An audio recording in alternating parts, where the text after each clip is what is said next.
Welcome to Gaurav ITI classes. नमस्कार दोस्तों, मैं गौरव सर आप सभी का गौरव ITI क्लासेज में स्वागत करता हूं। प्यारे दोस्तों, जैसे कि कल मैंने एक मैराथन करने का प्रयास किया, लेकिन किसी कारण से वो 2 घंटा ही चल पाया, जिसमें कि हमने टोटल 100 क्वेश्चन किया।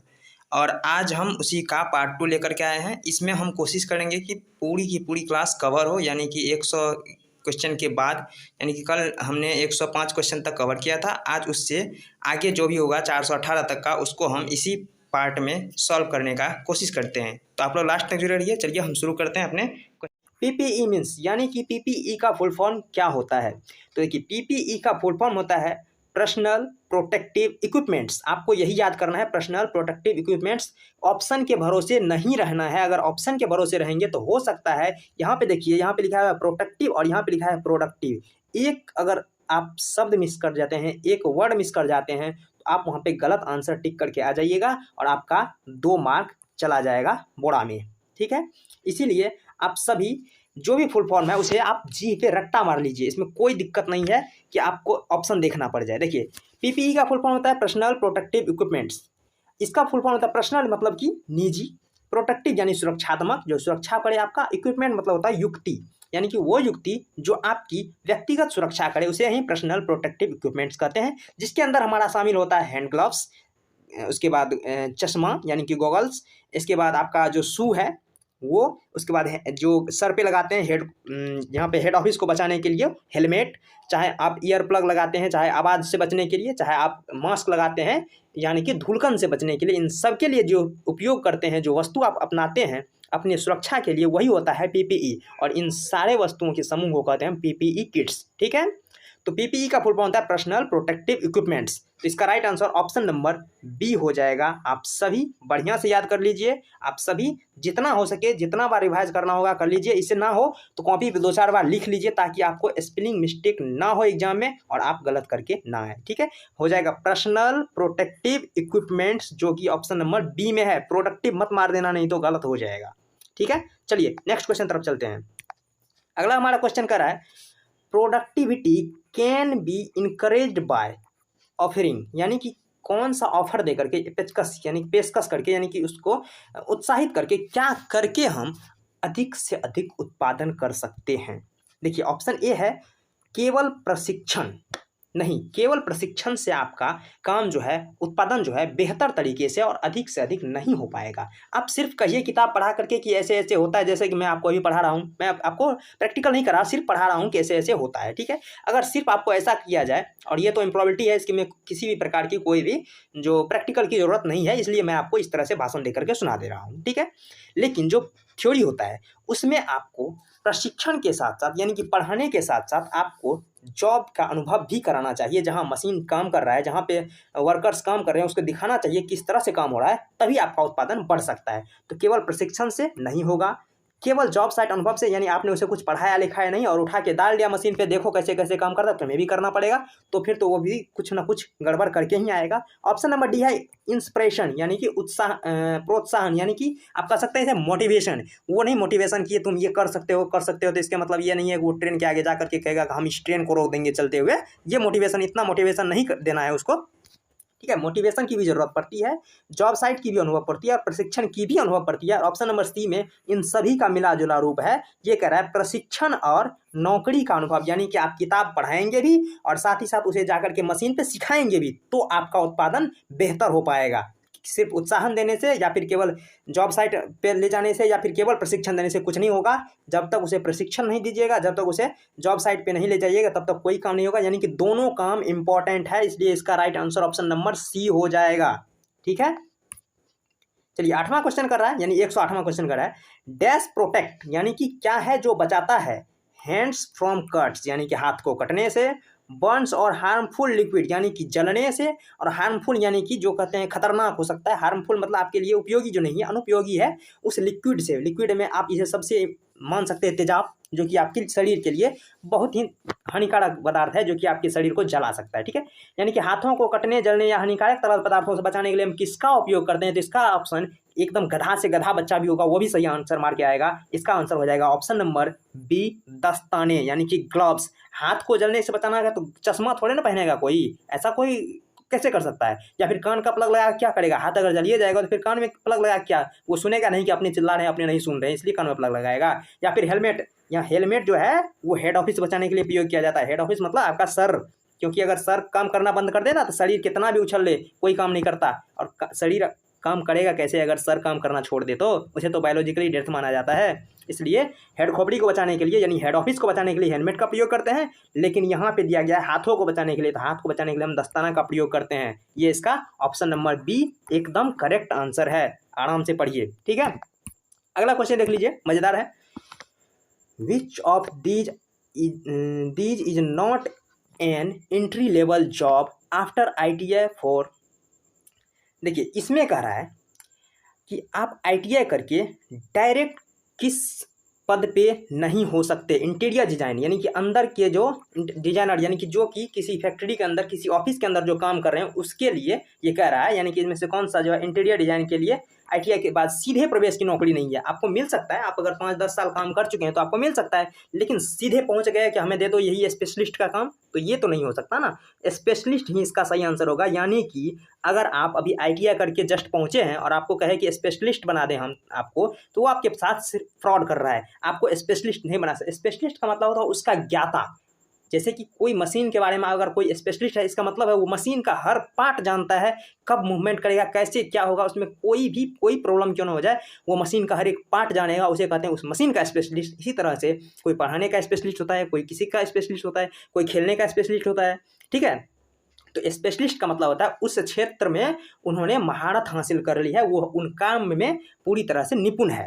तो आपको ITI के बाद सीधे स्पेशलिस्ट की नौकरी नहीं मिल सकती। आप अगर 5-10 साल काम करेंगे, आपका एक्सपीरियंस होगा, तो फिर आपको स्पेशलिस्ट की नौकरी मिल सकती है। लेकिन डायरेक्ट जो कहिएगा स्पेशलिस्ट ही बन जाएंगे, ये संभव है। संभव नहीं, असंभव है, ठीक है।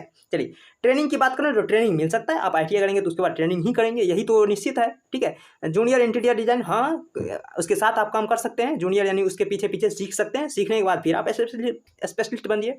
ऑप्शन नंबर डी कर रहा है डिजाइन सहायक, यानी कि उसका सहायक भी बन सकते हैं, कोई बात नहीं, ये भी बन सकते हैं। यानी कि ये तीनों जॉब तो आप बन सकते हैं लेकिन स्पेशलिस्ट नहीं बन सकते। इसलिए इसका राइट आंसर ऑप्शन नंबर ए है, क्योंकि ये कर रहा है कौन सी नहीं बन सकती, ठीक। चलिए लास्ट क्वेश्चन पे चलते हैं। लास्ट हमारा क्वेश्चन है quality management system makes us of some tools और problem solving which of the following is not of then. यानी गुणवत्ता प्रणाली में समस्या समाधान के लिए कुछ उपकरणों का प्रयोग किया जाता है, निम्न में से कौन नहीं है, ठीक है। तो देखिए इसमें से जो है ऑप्शन नंबर जो सी दिख रहा है, ये है 4D और 5S मेथड। ये कभी भी उपयोग में लाया ही नहीं गया अभी तक में, ठीक है। और ये 5D और 5S में से ये तो जापानी मेथड है, यानी कि ये तरीका है, यानी कि अपने सेपरेट जॉब को रखने के लिए ये सबसे इंपॉर्टेंट है, तो ये तो होगा ही सही आंसर। और फिशबोन डायग्राम, हाँ ये भी डायग्राम है। इसके बाद कैजन मेथड, ये 5S का ही एक प्रकार है। तो कुल मिला के ये इसका जो ऑप्शन नंबर सी दिख रहा है, ये उपयोग नहीं किया जाता और यही इसका राइट आंसर है। ISO स्टैंड्स फॉर, यानी कि ISO का फुल फॉर्म पूछा जा रहा है। तो देखिए मैं आपको बता देता हूँ, आप ध्यान से सुनिए। ISO का फुल फॉर्म होता है इंटरनेशनल ऑर्गेनाइजेशन स्टैंडर्डाइजेशन, ठीक है। यानी कि यहाँ पे पहले क्या आया है, पहले आया है S, लेकिन प्रयोग किसका होगा, पहले होगा प्रयोग O का, यानी कि I के बाद O का होगा और फिर O के बाद S का, यानी कि इंटरनेशनल ऑर्गेनाइजेशन फॉर स्टैंडर्डाइजेशन, जो कि ऑप्शन नंबर डी में आपको दिख रहा है। इंटरनेशनल ऑर्गेनाइजेशन फॉर स्टैंडर्डाइजेशन, इसे जिस तरह से हो आप याद जरूर करिए। और समय देखिए गलती खोजने का तरीका देखिए, यहाँ पे स्टैंडर्डाइज, यहाँ पे ऑर्गेनाइजेशन की जगह पे ऑर्डर लिखा हुआ है, ये तो नहीं होगा। यहाँ पे ऑर्गेनाइजर लिखा हुआ है, ये भी नहीं होगा। यहाँ पे इंटरनेशनल ऑर्गेनाइजेशन फॉर, यहाँ पे स्टैंडर्डाइजेशन की जगह पे स्टेबलाइजेशन लिखा हुआ है, यानी कि बी का प्रयोग किया गया, ये भी नहीं होगा। यानी कि इंटरनेशनल ऑर्गेनाइजेशन फॉर स्टैंडर्डाइजेशन, ठीक है, ये इसका सही आंसर होगा। और आप याद रखिए फुल फॉर्म वाला क्वेश्चन आप ऑप्शन देख करके मत करिएगा, आप पहले खुद से पूरी तरह से याद कर लीजिए उसे, ताकि आपको वहाँ पे ऑप्शन में उलझना ना पड़े, ठीक है। तो इसका right answer option number D हो जाएगा। आपको PDF चाहिए तो गौरव ITI क्लासेज नाम से टेलीग्राम ग्रुप है, वहाँ पे जा करके सारा का सारा PDF ले सकते हैं। इससे पहले जो भी पढ़ाया गया है और आगे जो भी पढ़ाया जाने वाला है, ठीक है। वहाँ पे हिंदी प्लस इंग्लिश दोनों में आपका PDF होता है। और हाँ, हिंदी इंग्लिश से याद आया, क्या आप लोगों को पता है, आप जो ये एम्प्लॉयबिलिटी स्किल पढ़ रहे हैं इसका हिंदी क्या होता है? जिन जिन बच्चों को मालूम होगा एम्प्लॉयबिलिटी स्किल का हिंदी क्या होता है वो कमेंट में ज़रूर बताएं। हमें ये लगता है कि आप में से 90% बच्चा ऐसा होगा जिसे एम्प्लॉयबिलिटी स्किल का हिंदी पता नहीं होगा। अगर आपको पता है तो फटाफट कमेंट में बताइए, नहीं होगा पता तो हम कल के क्लास में आपको बताने वाले हैं। यानी एम्प्लॉयबिलिटी स्किल का हिंदी आपको बताना है बिना किसी तरह से गूगल पे सर्च किए, ठीक है। अपने मन में अगर है तो बताइए, नहीं तो बताइए कि हमें को नहीं पता है, ठीक है। चलिए अगले क्वेश्चन तरफ चलते हैं। अगला हमारा क्वेश्चन कह रहा है BIS स्टैंड्स फॉर, यानी कि BIS का फुल फॉर्म क्या होगा, ठीक है। देखिए BIS का फुल फॉर्म होता है ब्यूरो ऑफ इंडियन स्टैंडर्ड्स, जो कि ऑप्शन नंबर ए में ही दिख रहा है। इसको भी याद कर लीजिए पूरी तरह से, आप ऑप्शन में उलझने की कोई तकलीफ ना करें, ठीक है। Bureau of Indian standards. अब अगर काटना है और सारा ऑप्शन को, देखिए ब्यूरो ऑफ इंटरनेशनल है जो कि इंटरनेशनल है, ये इंडियन है यानी ये भारतीय मानक संस्थान है, ठीक है। ब्यूरो ऑफ इंडियन स्टेट्स यानी कि ये किसी राज्य की बात नहीं कर रहा है, ये एक माप तौल की जो इकाई होती है वो इसके उसका बात कर रहा है, ठीक है। बोर्ड तो बोर्ड भी नहीं है, तो इसका राइट आंसर ऑप्शन नंबर ए दिख रहा है, ब्यूरो ऑफ इंडियन स्टैंडर्ड्स। इसे ध्यान से रख लीजिए याद। इससे पहले जो था वो था इंटरनेशनल यानी कि अंतर्राष्ट्रीय रूप से, लेकिन ये इंडियन है यानी कि भारतीय है। यानी कि BIS जो है भारतीय यानी कि भारतीय मानक संस्थान यानी ब्यूरो ऑफ इंडियन स्टैंडर्ड, और वो जो था ISO वो था इंटरनेशनल ऑर्गेनाइजेशन फॉर स्टैंडर्डाइजेशन यानी कि वो अंतर्राष्ट्रीय था, ठीक है। चलिए अगला क्वेश्चन क्या कर रहा है, देखिए अगला क्वेश्चन कर रहा है the business idea should dash, यानी कि व्यावसायिक विचार डैश होना चाहिए, कैसा होना चाहिए जो व्यावसायिक विचार है। देखिए ऑप्शन ए क्या कर रहा है, ऑप्शन ए कर रहा है सेटिस्फाई ओनली माई नीड, यानी केवल मेरी ज़रूरतों को पूरा करें। तो ऐसा ज़रूरी नहीं है। अगर आप सिर्फ अपनी ज़रूरतों को देखेंगे तो आपका बिजनेस आइडिया कभी भी सक्सेस नहीं होगा। मान लीजिए आपको ऐसा कोई भी चीज़ पसंद है जो कि आम नागरिक को पसंद नहीं है, तो क्या आप उसका आविष्कार करने से क्या आपका वो बिकेगा, क्या कोई खरीदेगा, आपका क्या मार्केट चलेगा, नहीं चलेगा। तो जो मेरी ज़रूरतों को पूरा करे, सिर्फ मेरी ज़रूरतों को पूरा करे, वो नहीं चलेगा। यहाँ पे केवल लगाया, केवल मेरी ज़रूरतों को, ये नहीं चलेगा। ऑप्शन बी करा है सॉल्व समवन पीपल, यानी कि किसी भी की समस्या का समाधान, यानी किसी और अन्य व्यक्ति का भी समस्या का समाधान हो जाती है। यही इसका सही आंसर है कि बिजनेस जो होता है वो सिर्फ अपने हिसाब से नहीं देखा जाता है, वो देखा जाता है कि जो यूनिटी में है, जितना अधिकतम लोग क्या चाह रहा है उसके बेस पे जो काम किया जाता है वो एक सक्सेस बिजनेस होता है। इसके राइट आंसर ऑप्शन क्या हो जाएगा, बी हो जाएगा, किसी की समस्याओं का समाधान के लिए। जैसे कि मान लीजिए मैं आपको पढ़ा रहा हूँ, सबसे पहले क्या काम हो रहा है, पहले आपकी समस्याओं को निपटा रहा हूँ मैं, ताकि आप एग्जाम में पास कर सके। और अगर आप एग्जाम में पास करेंगे, आपको ये वीडियो अच्छा लग रहा होगा तो आप इसे शेयर भी करेंगे, तो शेयर करेंगे इससे क्या होगा, और बच्चों का भी भलाई होगा और मेरा भी भलाई हो जाएगा, ठीक है। यानी कि पहले क्या है, पहले है आपका समस्या, यानी कि आपका समस्या से मतलब है किसी और के समस्या से, यानी किसी का समस्या यानी कि किसी अन्य व्यक्ति का समस्या, यानी पहले मैंने खुद का जो है प्रॉफिट नहीं सोचा, पहले मैंने आपका प्रॉफिट सोचा कि आप इसके पढ़ के एग्जाम में अच्छे नंबर ला पाएंगे। तो यही है बिजनेस आइडिया, क्या है कि पहले किसी और की समस्या को देखो, जो अधिकतम लोग मांग कर रहा है उसकी समस्याओं को निपटनी चाहिए, ठीक है। ऑप्शन 2 सी कह रहा है कि दुनिया बचाएं, ऐसी कोई बात नहीं है, और ऑप्शन नंबर डी तो नॉन ऑफ दी। तो इसका right answer option number B हो जाएगा, किसी की समस्या का समाधान, ठीक है। चलते हैं नेक्स्ट क्वेश्चन तरफ। नेक्स्ट हमारा क्या करा है, ये करा है in social media we use dash to convey our feeling and emotion, यानी सोशल मीडिया से हम अपनी भावनाओं को व्यक्त करने के लिए किसका उपयोग करते हैं। देखिए ऑप्शन ए में ही दिख रहा है इमोजी, जो कि एकदम सही है, ठीक है। हम क्या करते हैं कि इमोजी का प्रयोग करते हैं। आजकल मैं भी थोड़ा प्रयोग करने लगा, क्योंकि आप लोग का जो कमेंट आता है उसमें भी थोड़ा सा, उसके लिए भी आप लोग के लिए इमोजी का प्रयोग मैं करता हूँ, ठीक है। वैसे नहीं करता मैं कभी भी, ठीक है। इशारों का तो ये नहीं होगा, आंख का संपर्क भी नहीं होगा, और शारीरिक हलचलने की कोई ज़रूरत है नहीं कि यदि सोशल मीडिया की बात हो रही हो। यानी इमोजी, यानी कि मान लीजिए आप व्हाट्सएप पे किसी के साथ चैटिंग कर रहे हैं और उसने कुछ ऐसा शब्द कह दिया जिससे कि आपको गुस्सा आ गया, या फिर उसके ऊपर प्यार आ रहा है, या फिर आप उसको कुछ बतलाना चाह रहे हैं, तो उसके लिए क्या करते हैं, जो आपकी भावना निकल रही है उसके हिसाब से वहाँ पे ढेर सारा इमोजी होता है, आप वो इमोजी 2-4 को टिप करके उसे भेज देते हैं। यानी किसका प्रयोग करते हैं, इमोजी का प्रयोग करते हैं, एक सटीक रूप से उसको बताने के लिए कि मैं ये चाह रहा हूँ, ठीक है। इसलिए हम क्या करते हैं, अपनी भावनाओं को व्यक्त करने के लिए इमोजी का प्रयोग करते हैं। ऑप्शन नंबर ए इसका बिल्कुल करेक्ट आंसर है। ये तो हमें लगता है कि 50 से 80% बच्चा इसका जानता होगा आंसर। आज का लास्ट क्वेश्चन क्या है, we select the dash emoji to express our feeling, यानी अपनी भावनाओं को व्यक्त करने के लिए डैश इमोजी का चयन करते हैं। किसका चयन करते हैं? यादृच्छिक, यानी रैंडमली, किसी को भी उठाए जो कि पहले वाला आया उसी को डाल दिए, ऐसा नहीं करते। हम करते हैं उत्तम किस्म की इमोजी का प्रयोग करते हैं, जिनकी परफेक्ट, जो बिल्कुल बैठे। अगर हम किसी से गुस्सा हैं तो इस तरह से दांत खींचने वाला ऐसा ऐसा वीडियो उसे इमोजी भेजेंगे। अगर किसी से प्यार आ रहा है तो उसके लिए हम इस तरह के जो है इमोजी भेजेंगे।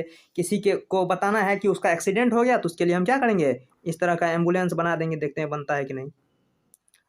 चलो ये तो टोपी बन गया, कोई नहीं, ठीक है, एम्बुलेंस बना के भेज देंगे। यानी कि जिस तरह की इसको बताना हो उसके लिए हम परफेक्ट इमोजी का प्रयोग करते हैं। तो इसलिए इसका right answer option number B हो जाएगा, यानी कि उत्तम किस्म का इमोजी का। वी यूज इमोजीज व्हेन, यानी कि हम इमोजी का उपयोग तब करते हैं जब, यानी कि हम इमोजी का प्रयोग कब करते हैं? इमोजी तो आप सभी जानते हैं। इमोजी वो जो जैसे कि कहीं इमोजी एक तरफ से चित्र कह लीजिए, जो कि अब अगर टाइपिंग करते होंगे जहाँ पे, वहीं पे एक बगल में इमोजी का भी ऑप्शन होता है, उसको दबाएंगे ढेर सारे इमोजी आएंगे। जैसे कि फूल वाला होगा, एक कार बना होगा, दिल बना होगा, कोई रोता होगा, कोई हंसता होगा, इस तरह से ढेर ढेर सारा मुखड़ा आ जाएगा, वही है इमोजी, ठीक है। तो इमोजी का प्रयोग हम कब करते हैं? तो ऑप्शन ए कह रहा है जब हम बोर हो रहे हैं। नहीं, जब बोर होते हैं तो इमोजी का प्रयोग नहीं करते हैं, वो कोई खेलने की चीज़ नहीं है, ठीक है। ऑप्शन नंबर बी कह रहा है हमारी, यानी कि शब्द हमारी भावनाओं को व्यक्त करने के लिए पर्याप्त नहीं है। ये बिल्कुल सही जवाब है, यानी कि जब हमारे शब्द जो है हमारी भावना को प्रकट नहीं कर पाती है सही से, तो हम इमोजी का प्रयोग करते हैं ताकि सामने वाला समझ जाए कि हम क्या कहना चाह रहे हैं, ठीक है। इमोजी का प्रयोग तब करते हैं जब शब्द हमारी भावनाओं को व्यक्त ना कर पाए। ऑप्शन सी कह रहा है हम लिखना नहीं चाहते। क्या जब हम लिखना नहीं चाहते तो क्या इमोजी का प्रयोग करेंगे? हाँ, कर सकते हैं, लेकिन ये इतना बड़ा मैटर नहीं है। और ऑप्शन नंबर डी है हम आलसी हैं, ये भी हो सकता है, बट सबसे जो सुटेबल है ये क्या है? ऑप्शन नंबर बी है, यानी कि हमारी भावनाओं को जो है शब्द अच्छे से व्यक्त नहीं कर सकती, इसलिए हम इमोजी का प्रयोग करते हैं। बाकी हम लिख नहीं सकते या फिर हम आलसी हैं, तो ये सब उतना मायने नहीं रखता है, ठीक है। तो इसलिए इसका right answer option number B हो जाएगा, ठीक है। चलिए नेक्स्ट क्वेश्चन तरफ चलते हैं। आपके क्वेश्चन जितना भी है सारा का सारा बहुत ही इंपॉर्टेंट है। देखिए, व्हेन वी स्ट्रांगली फील और रिएक्ट सिचुएशंस और with particular people we are using our dash, यानी कि जब हम परिस्थितियों या विशेष लोगों के साथ दृढ़ता से महसूस करते हैं या प्रतिक्रिया करते हैं तो हम अपने डैश का उपयोग करते हैं, यानी किस चीज़ का उपयोग करते हैं? तो ये ऑप्शन नंबर ए ही सही है, यानी कि आप अपने इमोशंस का प्रयोग करते हैं, जिसे हिंदी में हम भावना कहते हैं। यानी कि किसी के साथ, मान लीजिए आप के साथ कोई तनावपूर्ण व्यवहार कर रहा है, या फिर कोई किसी आपके साथ कोई एक जो है कोई आपसे प्यार से बात कर रहा है या फिर कोई गुस्सा से बात कर रहा है आपसे, तो वहाँ पे आप अपना भावना को प्रकट करते हैं, यानी कि उसके हिसाब से अपना प्रतिक्रिया देते हैं, तो वो आपका भावना ही होता है। ना ही स्वास्थ्य की बात है, ना ही कोई पैसा है, इनमें से कोई नहीं तो होगा ही नहीं। तो इसका right answer option number A ही हो जाएगा, यानी कि कोई जो व्यक्ति है वो आपके साथ किस तरह से पेश आ रहा है, यानी कि आपसे वो प्यार से बात कर रहा है या फिर गुस्सा से बात कर रहा है, आप किसी से चिढ़े हुए हैं, तो इन सब में क्या किसका प्रयोग करते हैं? हम इमोशंस का प्रयोग करते हैं, हम अपनी भावना का प्रयोग करते हैं। इसलिए इसका राइट आंसर क्या हो जाएगा? ऑप्शन नंबर ए। चलिए नेक्स्ट क्वेश्चन क्या कर रहा है? इट इज़ इम्पॉर्टेंट टू, यानी कि यह महत्वपूर्ण है। क्या महत्वपूर्ण है? ऑप्शन ए कह रहा है accept, understand and manage our emotions, यानी कि पहले एक्सेप्ट करें यानी स्वीकार करें, अंडरस्टैंड यानी समझें, मैनेज करें यानी प्रतिबंधित करें, इमोशन यानी कि भावना को। सबसे पहले क्या करना चाहिए? हमें अपनी भावना को समझना चाहिए, उसे स्वीकार करना चाहिए, उसके बाद फिर उसे हम मैनेज कर लेंगे किसी न किसी तरह से। इसका right answer option number A ही हो जाएगा कि सबसे इम्पोर्टेंट बात क्या है कि हम अपनी भावनाओं को पहले स्वीकार करें, फिर उसे समझें, और फिर उसके हिसाब से जिस तरह का सिचुएशन होगा उस तरह से हम रिएक्ट करेंगे। तो ये हमारा सबसे उत्तम तरीका होगा, यानी कि ये इंपॉर्टेंट है। ऑप्शन नंबर बी कह रहा है एक्सेप्ट मिसअंडरस्टैंड, यानी कि स्वीकार तो करें लेकिन समझे नहीं, मतलब गलत फहमी की तरफ से रहने दे, समझने की कोशिश ना करें, तो ये भी नहीं होगा।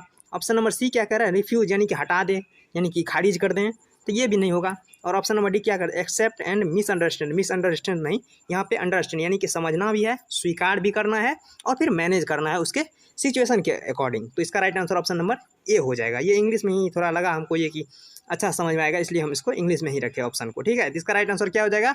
ऑप्शन नंबर ए इसका बिल्कुल करेक्ट है। यानी पहले क्या करेंगे? हम स्वीकार करेंगे, समझेंगे, और उसके हिसाब से सिचुएशन के हिसाब से हम उसे रिएक्ट करेंगे, ठीक है।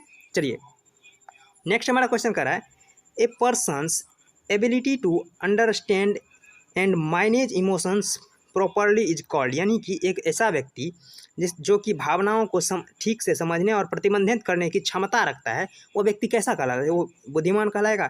हो सकता है बुद्धिमान भी हो सकता है, कोई बड़ी बात नहीं। आर्टिफिशियल इंटेलिजेंस नहीं, ये नहीं हो सकता, यानी कृत्रिम रूप से बुद्धिमान बनाया गया है।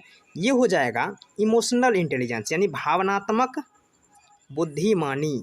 और ये विभाजित व्यक्ति तो होगा ही नहीं, यानी कि ऑप्शन नंबर सी जो है ये एकदम सही बात है, यानी भावनात्मक बुद्धिमानी जिसे कहते हैं इमोशनल इंटेलिजेंस। ठीक है, क्वेश्चन में भी कह रहा है जो भावनाओं को ठीक से समझ सके, तो भावनात्मक बुद्धि वाला ही भावना को सही समझ पाएगा। इसका राइट आंसर क्या हो जाएगा? ऑप्शन नंबर सी हो जाएगा।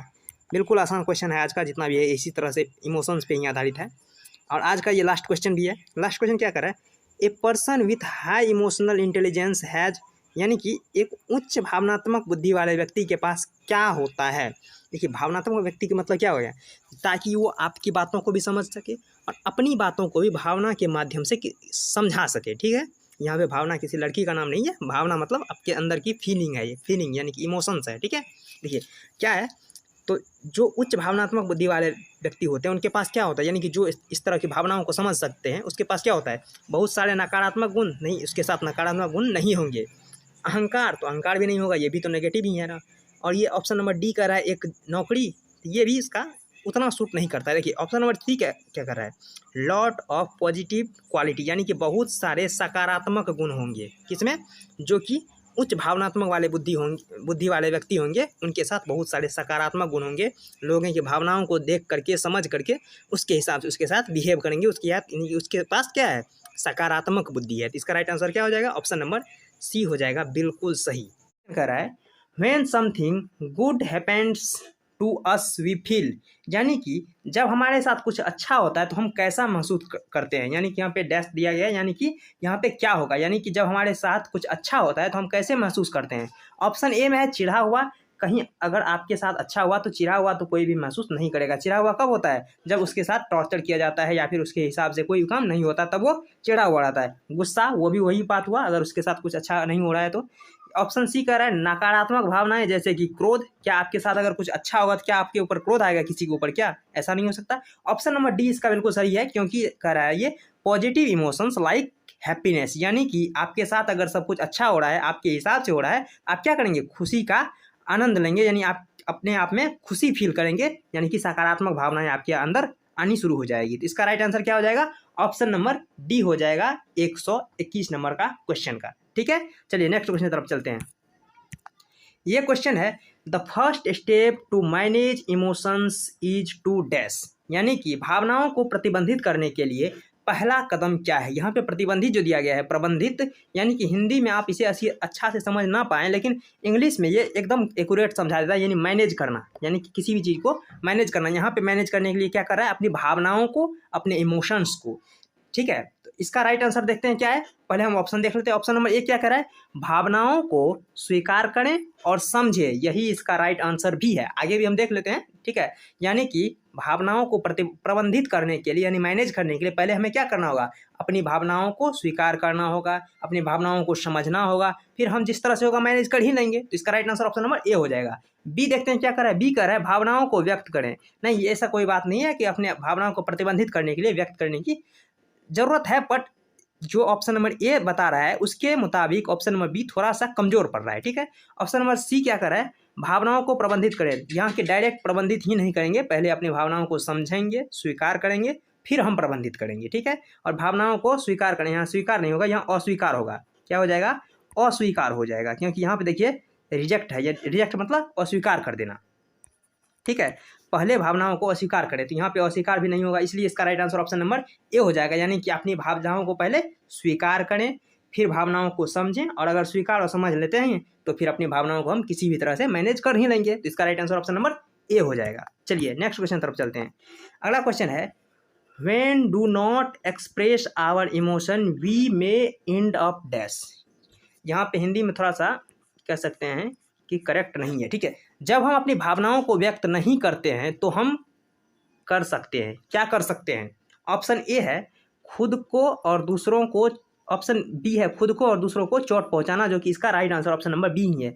ए है सफल, सफल से इस तरह से कोई सक्सेस से कोई इसका मतलब नहीं है। दूसरों को चोट पहुंचाना और खुद को चोट पहुंचाना, यानी कि ये दोनों आंसर सही है, यानी दोनों आंसर सही है, जो कि ऑप्शन नंबर बी में दोनों को एक साथ दिया गया, इसलिए इसका right answer option number B हो जाएगा। अगर बी नहीं होता तो फिर ऑप्शन नंबर सी और डी में हम देख सकते थे। यहाँ बी में दिया गया है खुद को और दूसरों को चोट पहुंचाना। अगर हम अपनी भावनाओं को व्यक्त नहीं करते हैं तो खुद को तो चोट पहुंचाएंगे ही, साथ ही साथ हमारे साथ जो रहने वाले दोस्त हैं, जो परिवारजन हैं, उन्हें भी दुख पहुंचेगा। क्योंकि ये जो 15 साल से 25 साल का जो एक स्टेज होता है, ये एज जो होता है, ये आप कह सकते हैं जीवन का सबसे इम्पोर्टेंट एज यही है। क्योंकि इसमें क्या है कि हम अपने आप को साबित करने में लगे हुए रहता है कि हम ऐसे हैं, हम वैसे हैं, हम ये कर देंगे, वो कर देंगे। और वास्तविकता भी यही है कि आप यही उम्र आपका होता है जो कि आप अपने जीवन को किस स्तर पे ले जाना चाहते हैं। तो इसलिए इस उम्र में जो है हर एक बच्चा, हर एक वो इंसान जो कि इस स्टेज में है, यानी कि ये 15 साल से 25 साल 30 साल की स्टेज में है, ये क्या करता है, हर एक चीज़ को अपने ऊपर आजमा कर देखना चाहता है, ठीक है। और किसी पे भी भरोसा कर लेगा। आप अगर 2 दिन आपसे मिला कोई, आप उससे भरोसा कर लेंगे। यानी कि इस एज में आप किसी के ऊपर आंख मूंद के भरोसा कर लेते हैं। और ज़रूरी थोड़ी है सभी आपके भरोसा का कदर ही करे, आपका भरोसा तोड़ेगा भी और तोड़ने वाला भी ढेर है, ठीक है। यानी कि ये उम्र ही ऐसा है जिसमें कि आप बहुतों पे भरोसा कर लेते हैं, ठीक है।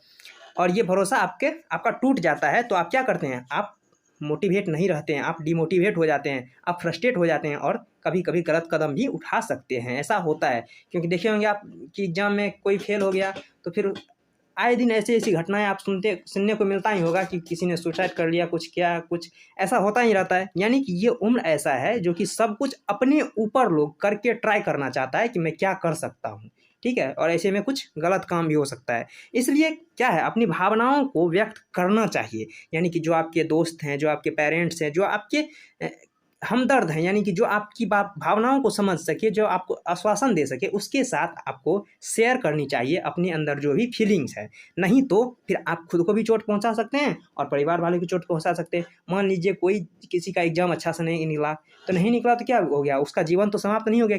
कोई एक एग्जाम उसके पूरे जीवन को थोड़ी डिसाइड कर सकता है, नहीं कर सकता है। तो वो जो सुसाइड कर लिया तो खुद को तो चोट पहुंचाई ही, अपना पूरा जीवन समाप्त किया और साथ ही साथ उससे जो भी आशा लगाए हुए उसका भी तो पूरा पूरा सत्यानाश कर गया। यानी कि खुद को भी चोट पहुंचाना और दूसरों को भी चोट पहुंचाना। यानी कि अगर व्यक्त नहीं करते हैं तो ये हो सकता है। इसलिए अपनी भावनाओं को व्यक्त कर देना चाहिए। इसलिए इसका right answer option number B सही है। चलिए नेक्स्ट क्वेश्चन की तरफ चलते हैं। अगला हमारा क्वेश्चन कर रहा है expressing our self help in, यानी कि स्वयं को व्यक्त करने से हमें किस चीज़ में सहायता मिलती है। ऑप्शन ए कर रहा है नकारात्मक भावनाओं से निपटने के उपाय खोजने में। ये बिल्कुल सही जवाब है और यही इसका राइट आंसर है, ठीक है। क्या कर रहा है कि अगर हम अपनी भावनाओं को व्यक्त कर देते हैं, मान लीजिए आपके अंदर कुछ अच्छा हो रहा है तो भी व्यक्त करिए ताकि आपके आस पड़ोस में सभी खुशहाल हो जाए।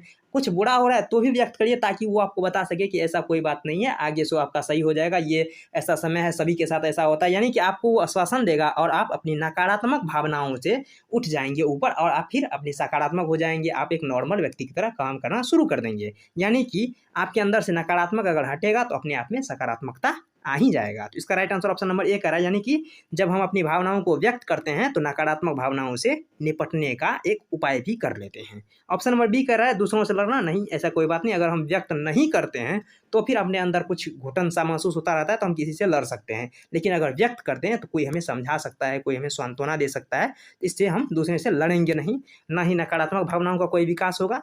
और अगर ये नकारात्मक भावना अगर हम में से हट जाएगा तो सकारात्मक अपने आप आ ही जाएगा। तो ये भी इसका एकदम सटीक आंसर नहीं हो रहा है। तो इसका right answer option number A ही है। यानी कि नकारात्मक भावनाओं से निपटने के उपाय खोजने में हमें खुद अभिव्यक्त अगर कर देते हैं तो मदद मिलती है, ठीक है। चलिए नेक्स्ट क्वेश्चन चलते हैं और आज का लास्ट क्वेश्चन भी है।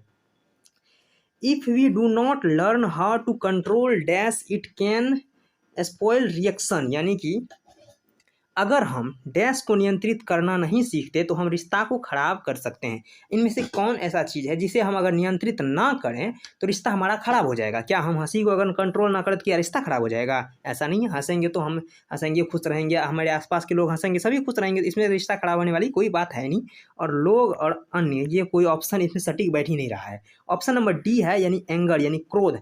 अगर हम अपनी क्रोध को अपने काबू में नहीं करेंगे, क्रोध पे अगर हम कंट्रोल नहीं रखेंगे तो हमारा रिश्ता निश्चित खराब हो जाएगा, क्योंकि बात बात पे हम उलझ जाएंगे उसके साथ हो सकता है हम लड़ाई करना शुरू कर दें, हम एक दूसरों में मतभेद होना शुरू हो जाएगा। यानी कि क्रोध को अगर हम नियंत्रित नहीं करते हैं तो हमारा रिश्ता खराब हो जाएगा। हो सकता है नहीं, हो जाएगा, निश्चित हो जाएगा। इसलिए इसका right answer option number D है सही, यानी कि क्रोध को हमें नियंत्रित करना चाहिए। यह है 126 नंबर का। ठीक है, ये 26 नंबर क्वेश्चन क्या कर रहा है, what is the process of formally introducing one self called, यानी कि औपचारिक रूप से अपना परिचय देने की होगा, यहाँ पे अपने परिचय देने की प्रक्रिया को क्या कहते हैं। तो ऑप्शन ए है हायरिंग यानी कि भर्ती, ऑप्शन बी है डिसीजन यानी फैसले, और ऑप्शन सी है सेल्फ इंट्रोडक्शन यानी आत्म परिचय, और ऑप्शन नंबर डी कह रहा है सीकिंग यानी कि तलाश। तो इसका जो राइट आंसर हो जाएगा वो हो जाएगा ऑप्शन नंबर सी, यानी कि आत्म परिचय, यानी कि औपचारिक रूप से जो अपना परिचय देते हैं वो होता है सेल्फ इंट्रोडक्शन यानी कि आत्म परिचय। यानी कि जहाँ की आप मान सकते हैं कि आप किसी स्कूल कॉलेज में जाते हैं या फिर किसी कंपनी में जाते हैं तो उसे सबसे पहले आपका अपना परिचय देना पड़ता है और वो आपका आत्म परिचय ही होता है। ठीक है, तो इसका right answer option number C हो जाएगा। अगला हमारा क्वेश्चन कर रहा है, a good self introduction will help in making a dash decision, यानी कि एक अच्छा आत्म परिचय डैश का निर्णय लेने में मदद करेगा। यानी कि आपका सबसे पहले परिचय होता है, आप कहीं भी जाइए, चाहे आप कंपनी, यहाँ पे बात हो रहा है मेनली कि कंपनी में अगर आप जाते हैं तो फिर वहाँ की बात हो रहा है। यानी कि अगर आप कंपनी में गए, आपसे परिचय पूछा गया, आप अगर अपना अच्छा से परिचय दे दिए, यानी कि सबसे अच्छा प्रभावी परिचय दिए, तो इससे कंपनी वालों को किस चीज़ में मदद मिलेगी, तो हायरिंग में मदद मिलेगी। यानी कि आपको भर्ती करने में उसे कठिनाई नहीं होगी। आपकी बातों से, आपके जो पहले परिचय दिए उसके अनुरूप वो समझ जाएगा कि आपके अंदर कितना टैलेंट है, आप कितने कॉन्फिडेंट व्यक्ति हैं। तो इस हिसाब से उसे जो भर्ती करने में सहूलियत होती है, यानी कि आपको सबसे पहले वो भर्ती करेगा। तो इसका भी right answer option number C हो जाएगा। ठीक है, चलिए नेक्स्ट क्वेश्चन तरफ चलते हैं। अगला हमारा क्वेश्चन कर रहा है, all of us dash on completion of the course, यानी कि जब हम अपना कोर्स पूरा कर लेते हैं तो फिर क्या करते हैं, यानी कि हम सभी डैश कोर्स पूरा होने पर करते हैं। यानी क्या हम उबाऊ महसूस करते हैं? बिल्कुल नहीं। अगर कोर्स हमारा पूरा हो जाता है तो हम उबाऊ महसूस नहीं करते हैं, ना ही आराम महसूस करते हैं, क्योंकि अगर हम आराम करना शुरू कर दें तो फिर अगला जो भी कोर्स आने वाला है उसका समय निकल जाएगा। और बेझिझक ये भी फ्री फील, ऐसा कोई ज़रूरत नहीं है। ये क्या करते हैं, हम सबसे पहले नौकरी की खोज करते हैं, यानी कि ऑप्शन नंबर बी जो है इसका एकदम करेक्ट जवाब है। यानी आपका अगर कोर्स पूरा हो जाता है, अगर आपका ITI पूरा हो जाता है तो आप सबसे पहले चाहेंगे कि हमें एक नौकरी मिल जाए। ठीक है, तो सबसे पहले हम क्या करते हैं, सर्च फॉर जॉब, यानी कि नौकरी की तलाश करते हैं। तो इसका राइट आंसर क्या हो जाएगा, ऑप्शन नंबर बी हो जाएगा। हम अपनी कोर्स पूरा करने के बाद नौकरी की तलाश करते हैं। ठीक है, चलिए नेक्स्ट क्वेश्चन तरफ चलते हैं। अगला हमारा क्वेश्चन कह रहा है, ITI ट्रेनीज, यानी कि ITI के प्रशिक्षु से कह रहे हैं, यानी कि जो आप हैं अभी, ठीक है, meat industry professional during dash, यानी कि ITI के जो प्रशिक्षु हैं, यानी कि जो आप हैं अभी प्रशिक्षणार्थी हैं, आप उद्योग के पेशेवर से कब मिलते हैं, यानी कि डैश के दौरान मिलते हैं। अगर आप अभी एक प्रशिक्षु हैं, यानी कि आप एक ITI में काम कर रहे, यानी कि ITI कर रहे एक विद्यार्थी हैं, तो आप कंपनी में जितने भी लोग काम कर रहे हैं उनसे कब मिलिएगा। तो ऑप्शन नंबर ए में कह रहा है इंटर्नशिप और शिक्षुता के दौरान, यानी कि इंटर्नशिप एंड अप्रेंटिसशिप के दौरान। तो यही इसका करेक्ट आंसर भी है। यानी कि अगर आप अप्रेंटिसशिप करने जाते हैं तो वहाँ आपको ढेर सारे कर्मचारी मिलते हैं जो कि कंपनी में पहले से काम कर रहे होते हैं। तो यही इसका आंसर पूछ रहा है कि आप कब मिलते हैं उन लोगों से। तो इंटर्नशिप के दौरान हम मिलते हैं, जब हम अप्रेंटिसशिप और इंटर्नशिप के दौरान। तो इसका राइट आंसर क्या हो जाएगा, ऑप्शन नंबर ए हो जाएगा। बी कह रहा है व्यक्तिगत यात्रा नहीं, अगर आप कहीं जा रहे हैं तो आपको मिलेगा भी, आप कैसे पहचानेंगे कि ये इस कंपनी में काम कर रहा है, ये इस कंपनी में HR है या मैनेजर है या फिर कोई क्या है, सुपरवाइजर है, उसका आपको तो पता भी नहीं चलेगा अगर व्यक्तिगत यात्रा में आपको मिल भी जाए। खरीदारी के दौरान तो इसमें भी आप नहीं पहचान पाएंगे। साक्षात्कार के दौरान, तो साक्षात्कार के दौरान आपको, यानी कि वहाँ के जो इंडस्ट्री में काम करने वाले लोग हैं उससे मुलाकात नहीं होती है, वो जो उसका हेड होता है उस कंपनी का, उससे मुलाकात होती है। ठीक है, इसका right answer option number A हो जाएगा, यानी कि इंटर्नशिप और शिक्षुता के दौरान, यानी कि इंटर्नशिप एंड अप्रेंटिसशिप। चलिए नेक्स्ट हमारा क्वेश्चन क्या कर रहा है, ये कह रहा है good self introduction help to make dash, यानी कि अच्छा आत्म परिचय बनाने में मदद करता है डैश, यानी कि आपका वो कौन सा गुण है जो कि अच्छा प्रभाव बनाने में मदद करेगा। यानी कि आपसे कोई परिचय मांगा और आप उसे क्या कैसा परिचय देंगे कि आपका अच्छा प्रभाव जमेगा। ठीक है, तो ऑप्शन नंबर ए कह रहा है नेगेटिव प्रभाव। अगर आप नेगेटिव प्रभाव करेंगे तो ये तो निश्चित है कि आपको कंपनी से निकाल देगा। मनी यानी कि आप घूस नहीं दे रहे हैं वहाँ पे, और उससे आपका अच्छा परिचय भी नहीं बनेगा। ये कर अच्छा सकारात्मक प्रभाव, जो कि ऑप्शन नंबर सी में है, ये एकदम करेक्ट है। यानी कि इसका राइट आंसर क्या हो जाएगा, ऑप्शन नंबर सी हो जाएगा। और नियुक्ति का प्रस्ताव ये नहीं होगा। यानी कि आपका जो एक अच्छा आत्म परिचय होता है वो क्या करता है कि आपको एक अच्छा सकारात्मक प्रभाव जो होता है वो आपके आत्म परिचय में मदद करता है। यानी कि अच्छा आत्म परिचय बनाने में मदद करता है। किस चीज़ में, यानी कि सकारात्मक प्रभाव। और ये नौकरी का प्रस्ताव है, तो अगर आपका सकारात्मक प्रभाव रहेगा जमा हुआ तो फिर आपको नौकरी मिल ही जाएगी। तो इसका right answer option number C हो जाएगा। गुड पॉजिटिव इम्प्रेशन, यानी कि इम्प्रेशन यानी अच्छा सकारात्मक प्रभाव। गुड पॉजिटिव इम्प्रेशन, अच्छा सकारात्मक प्रभाव। इसका right answer option number C हो जाएगा 30 का। चलिए नेक्स्ट क्वेश्चन तरफ चलते हैं हम। आप लोग को फिर बता देते हैं, अगर आपको पीडीएफ चाहिए तो गौरव आईटीआई क्लास के नाम से टेलीग्राम ग्रुप है, वहाँ जुड़ करके आप सारा का सारा पीडीएफ ले सकते हैं। और जल्दी से जल्दी इस वीडियो को लाइक करके अपने दोस्तों को भी फटाफट शेयर कर दीजिए। ठीक है, चलिए ये क्वेश्चन क्या कर रहा है हम पहले देख लेते हैं। ये कह रहा है self introduction should show how dash your are, यानी कि स्व परिचय दिखाना चाहिए कि आप डैश हैं, आप क्या हैं, आप सुस्त हैं। ये कभी नहीं दिखाना चाहिए कि आप सुस्त हैं। ये है कॉन्फिडेंट, यानी ऑप्शन नंबर बी इसका बिल्कुल करेक्ट है। यानी कि आपको दिखाना चाहिए कि आप कॉन्फिडेंट हैं, यानी आत्मविश्वासी हैं, अपने आप में आपको विश्वास है। तो क्या दिखाना चाहिए, कॉन्फिडेंस दिखाना चाहिए। और ये गुस्सा नहीं दिखाना चाहिए, क्योंकि आप वहाँ पे जॉब करने गए हुए हैं। आप गुस्सा दिखाएंगे तो फिर तो आपको नौकरी मिलनी ही नहीं है, यानी कि मिलने से पहले आपको नौकरी से निकाल देगा। और आप अपनी कमजोरी दिखाएंगे तो वहाँ पे नौकरी नहीं मिलेगी। नौकरी मिलेगी आप कितने कॉन्फिडेंट हैं, आपके अंदर क्या पॉजिटिविटी है, उसके आधार पे आपको नौकरी मिलती है। तो स्व परिचय से क्या क्या दिखाना चाहिए कि आप कितना कॉन्फिडेंट हैं। यानी इसका राइट आंसर क्या हो जाएगा, ऑप्शन नंबर बी एकदम करेक्ट आंसर हो जाएगा। चलिए नेक्स्ट क्वेश्चन तरफ चलते हैं। ये हमारा क्वेश्चन कह रहा है a quick summary of yourself is called dash an, यानी कि स्वयं के संक्षिप्त सारांश का या परिचय को डैश कहा जाता है। तो देखिए इसका जो है एकदम करेक्ट आंसर हो जाएगा elevator pitch, option number C एकदम करेक्ट आंसर है। ठीक है, तो ये आप याद ही कर लीजिए कि यानी कि अपना जो संक्षिप्त में जो परिचय दिया जाता है, यानी पावरफुल परिचय कर सकते हैं कि आप कहाँ से आए हैं, क्या नाम है आपका, आप अपने शहर के नाम और साथ ही साथ जो आपने जो क्वालिफाई किया है वो सारा का सारा बताया जाता है। और महज ये 30-32 सेकेंड का काम होता है, इतना देर में ही अपना परिचय दे देते हैं। वो एलिवेटर पिच के अंदर आता है। ठीक है, तो ये याद करने वाली फैक्ट जैसी बातें हैं, इसमें अलग से कुछ बताने की जरूरत नहीं, इसे याद कर लीजिए। एलिवेटर पिच जो होता है वो अपना संक्षिप्त विवरण देने में, संक्षिप्त परिचय देने में मदद करता है। तो क्या हो जाएगा 132 का, 132 का ऑप्शन नंबर सी एकदम करेक्ट आंसर हो जाएगा। ठीक है, चलिए नेक्स्ट क्वेश्चन क्या कर रहा है। नेक्स्ट हमारा कह रहा है,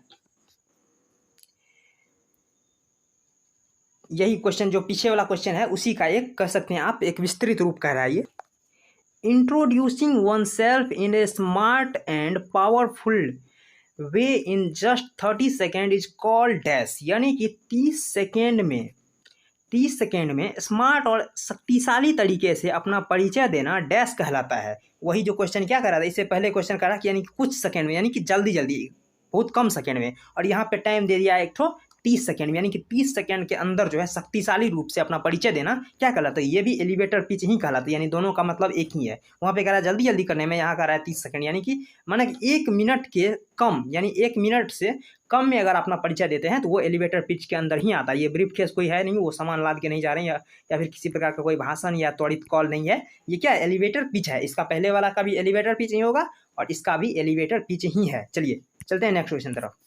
दोनों क्वेश्चन एक ही है। ठीक है, कहने के लिए यहाँ पे एक रेंज दे दिया गया है समय का, यानी कि 30 सेकेंड। और याद रखिएगा अगर 60 मिनट से पहले का कहे तो वो एलिवेटर पिच ही होगा। ठीक है, ये क्वेश्चन क्या कर रहा है, the most frequently asked question in an interview is dash, यानी साक्षात्कार में सबसे अधिक बार पूछे जाने वाले प्रश्न डैश हैं। ये तो आप सभी को, हमें लगता है आप में से 99% ऐसा स्टूडेंट होंगे, सबको पता होगा कि इंटरव्यू के दौरान सबसे अधिक बार क्या क्वेश्चन पूछा जाता है। नहीं तो आजकल में ही फिलहाल में यूपीएससी का जो है रिजल्ट आया, वहाँ से देख लीजिएगा आप लोग एक इंटरव्यू, तो वहाँ पे आपको अधिकतम अगर आप 10-15 इंटरव्यू देखेंगे तो उसमें लगेगा कि 12 से लेकर के 10 से 12 इंटरव्यू में सबसे पहला क्वेश्चन यही रहता है, मुझे अपने बारे में बताओ, यानी कि tell me about yourself, यानी अपने बारे में कुछ बताओ ताकि हम आपसे रिलेटेड जो भी जानकारी है उसके हिसाब से हम आपसे बातचीत शुरू करेंगे। यानी पहले मुझे अपने बारे में कुछ बताओ। तो इसका right answer option number A हो जाएगा। प्रतिपुष्टि यानी फीडबैक नहीं, इंटरव्यू के दौरान फीडबैक नहीं दिया जाता कि ये सबसे पहले लो आप आए हम फीडबैक ही आपको दे देते हैं, ऐसा नहीं होता। या क्वारंटाइन क्या है, ये तो सिर्फ कोरोना के टाइम में पूछा जाता होगा कि क्वारंटाइन क्या है, सबसे अधिक बार ये थोड़े पूछा जाएगा, सिर्फ कोरोना के टाइम में पूछेगा क्वारंटाइन क्या है। या फिर मेरी कलम कहाँ है, तो क्या इंटरव्यू ये थोड़े पूछता है कि मेरी कलम कहाँ है, नहीं। सबसे अधिक बार पूछा जाता है कि मुझे अपने बारे में कुछ बताओ ताकि हम आपके बताए हुए जवाब के अनुसार आपसे बातचीत शुरू कर सकें, आपसे कुछ पूछताछ कर सकें। यानी सबसे ऑप्शन नंबर ए जो है ये एकदम करेक्ट है, यानी सबसे अधिक यही पूछा जाता है, टेल मी अबाउट योरसेल्फ, मुझे अपने बारे में बताओ।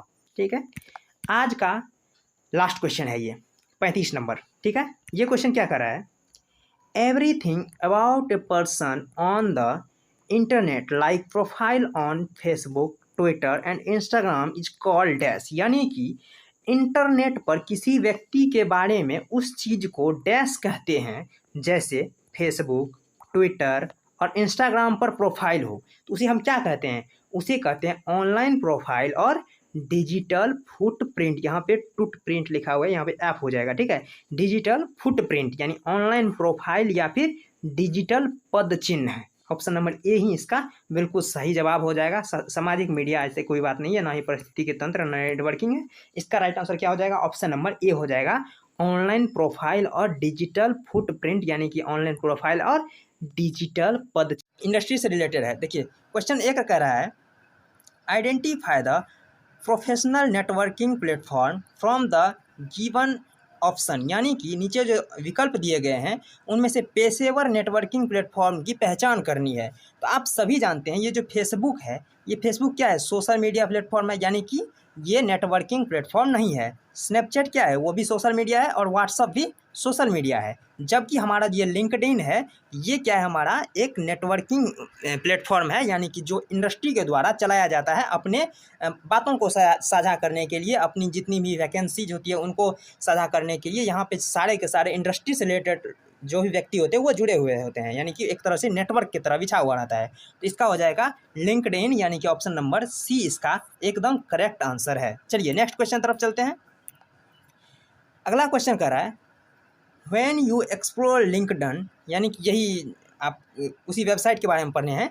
ठीक है, to know about companies, its employers, get industry update ETC, you are exploring it, यानी कि जब आप कंपनियों उसके नियोक्ताओं के बारे में जानने के लिए, उद्योग अपडेट प्राप्त करने के लिए लिंक्डइन को एक्सप्लोर करते हैं, तो आप इसकी खोज कर रहे हैं, यानी कि आप किस चीज़ की खोज कर रहे हैं, यानी कि क्या आप करना चाहते हैं। तो इसमें कोई नहीं, तो ये तो पहले ही कट जाएगा, यानी कि ऑप्शन नंबर ए में इसको कोई नहीं देना ही नहीं था, यानी कि ऑप्शन नंबर डी में दिया जा सकता था। यानी कि पहले अगर हम पढ़ लेते इधर नहीं मिलता तो ऑप्शन नंबर डी मार लेते, अगर नहीं मिलता तो, लेकिन यहाँ ऑप्शन नंबर ए ही में दिया है कोई नहीं, तो ये ऑप्शन भी गलत है, लेकिन यही आपको मिलेगा एग्जाम में भी अगर ये क्वेश्चन पूछा गया तो। ठीक है, ऑप्शन बी कह रहा है नेटवर्किंग, तो ये एक तरह से नेटवर्किंग प्लेटफॉर्म है, लेकिन ये खास करके अपनी नेटवर्किंग पहचान के लिए, यानी आप अगर उस वेबसाइट पे जाके खोज रहे थे, यानी कि आप नेटवर्किंग नहीं कर रहे हैं। और ऑप्शन सी कह रहा है अपने ब्रांड का निर्माण, यानी कि आप खोज रहे हैं, यानी आप इस लिंक्डइन वेबसाइट पे पहुंचे हैं तो अपने ब्रांड को आप निर्माण नहीं कर सकते हैं, यानी कि किसी और के ब्रांड को आप खोज करके उसमें आप नौकरी पाना चाहते हैं, यानी कि यहाँ पर लिखा है अपने ब्रांड, तो अपना ब्रांड का आप खोज नहीं कर रहे हैं, किसी और के ब्रांड पे हैं, तो ये भी नहीं होगा। और ऑप्शन नंबर डी कह रहा है एज ए रिसर्च टूल, यानी कि एक शोध उपकरण के रूप में, यानी कि आप वहाँ खोज कर सकते हैं किस चीज़ का, अपने कंपनी के बारे में जो भी जानकारी हो उसे खोज सकते हैं, वहाँ पे जितनी सीट है उसे भी खोज सकते हैं, जो उसकी वैकेंसी है, जो सैलरी है, इन सब चीज़ों के बारे में आप वहाँ पे जानकारी प्राप्त कर सकते हैं। यानी कि ये एक उपकरण है, यानी कि ये एक टूल है जो जिसे हम शोध में यानी कि खोज के लिए हम इसका प्रयोग करते हैं, तो ये हो जाएगा एज ए रिसर्च टूल, यानी कि एक शोध उपकरण के रूप में। तो इसका right answer option number D एकदम करेक्ट है। ठीक है, चलिए नेक्स्ट क्वेश्चन तरफ चलते हैं। अगला हमारा क्वेश्चन कह रहा है, when a person is given information about how he, या फिर सी का प्रयोग कर सकते हैं, is doing in an effort to reach a goal, यानी कि अपने लक्ष्य को प्राप्त करने के लिए, इट इज कॉल्ड, यानी कि वह कहा जाएगा। यानी कि जब किसी व्यक्ति को यह जानकारी दी जाती है कि वह किसी लक्ष्य तक पहुंचने में प्रयास में कैसा कर रहा है तो उसे क्या कहा जाता है। यानी कि मान लीजिए कि एक साधारण सी भाषा में अगर हम कह लें तो हमारी माताएं बहनें जो खाना बनाती है तो एक तरह से उसका लक्ष्य क्या होता है, हम बेहतर से बेहतर खाना बना सकें ताकि जो इस खाना को खाए वो संतुष्ट हो जाए, वो खुश हो जाए। यानी कि उसका प्रयास क्या रहता है, उसका यही लक्ष्य होता है, एक छोटा सा लक्ष्य होता है कि हमें जिन्हें भी खाना खिलाना है उसको संतुष्ट कर देना है, उसको प्रसन्न कर देना है। तो उसका लक्ष्य क्या है, प्रसन्न कर देना।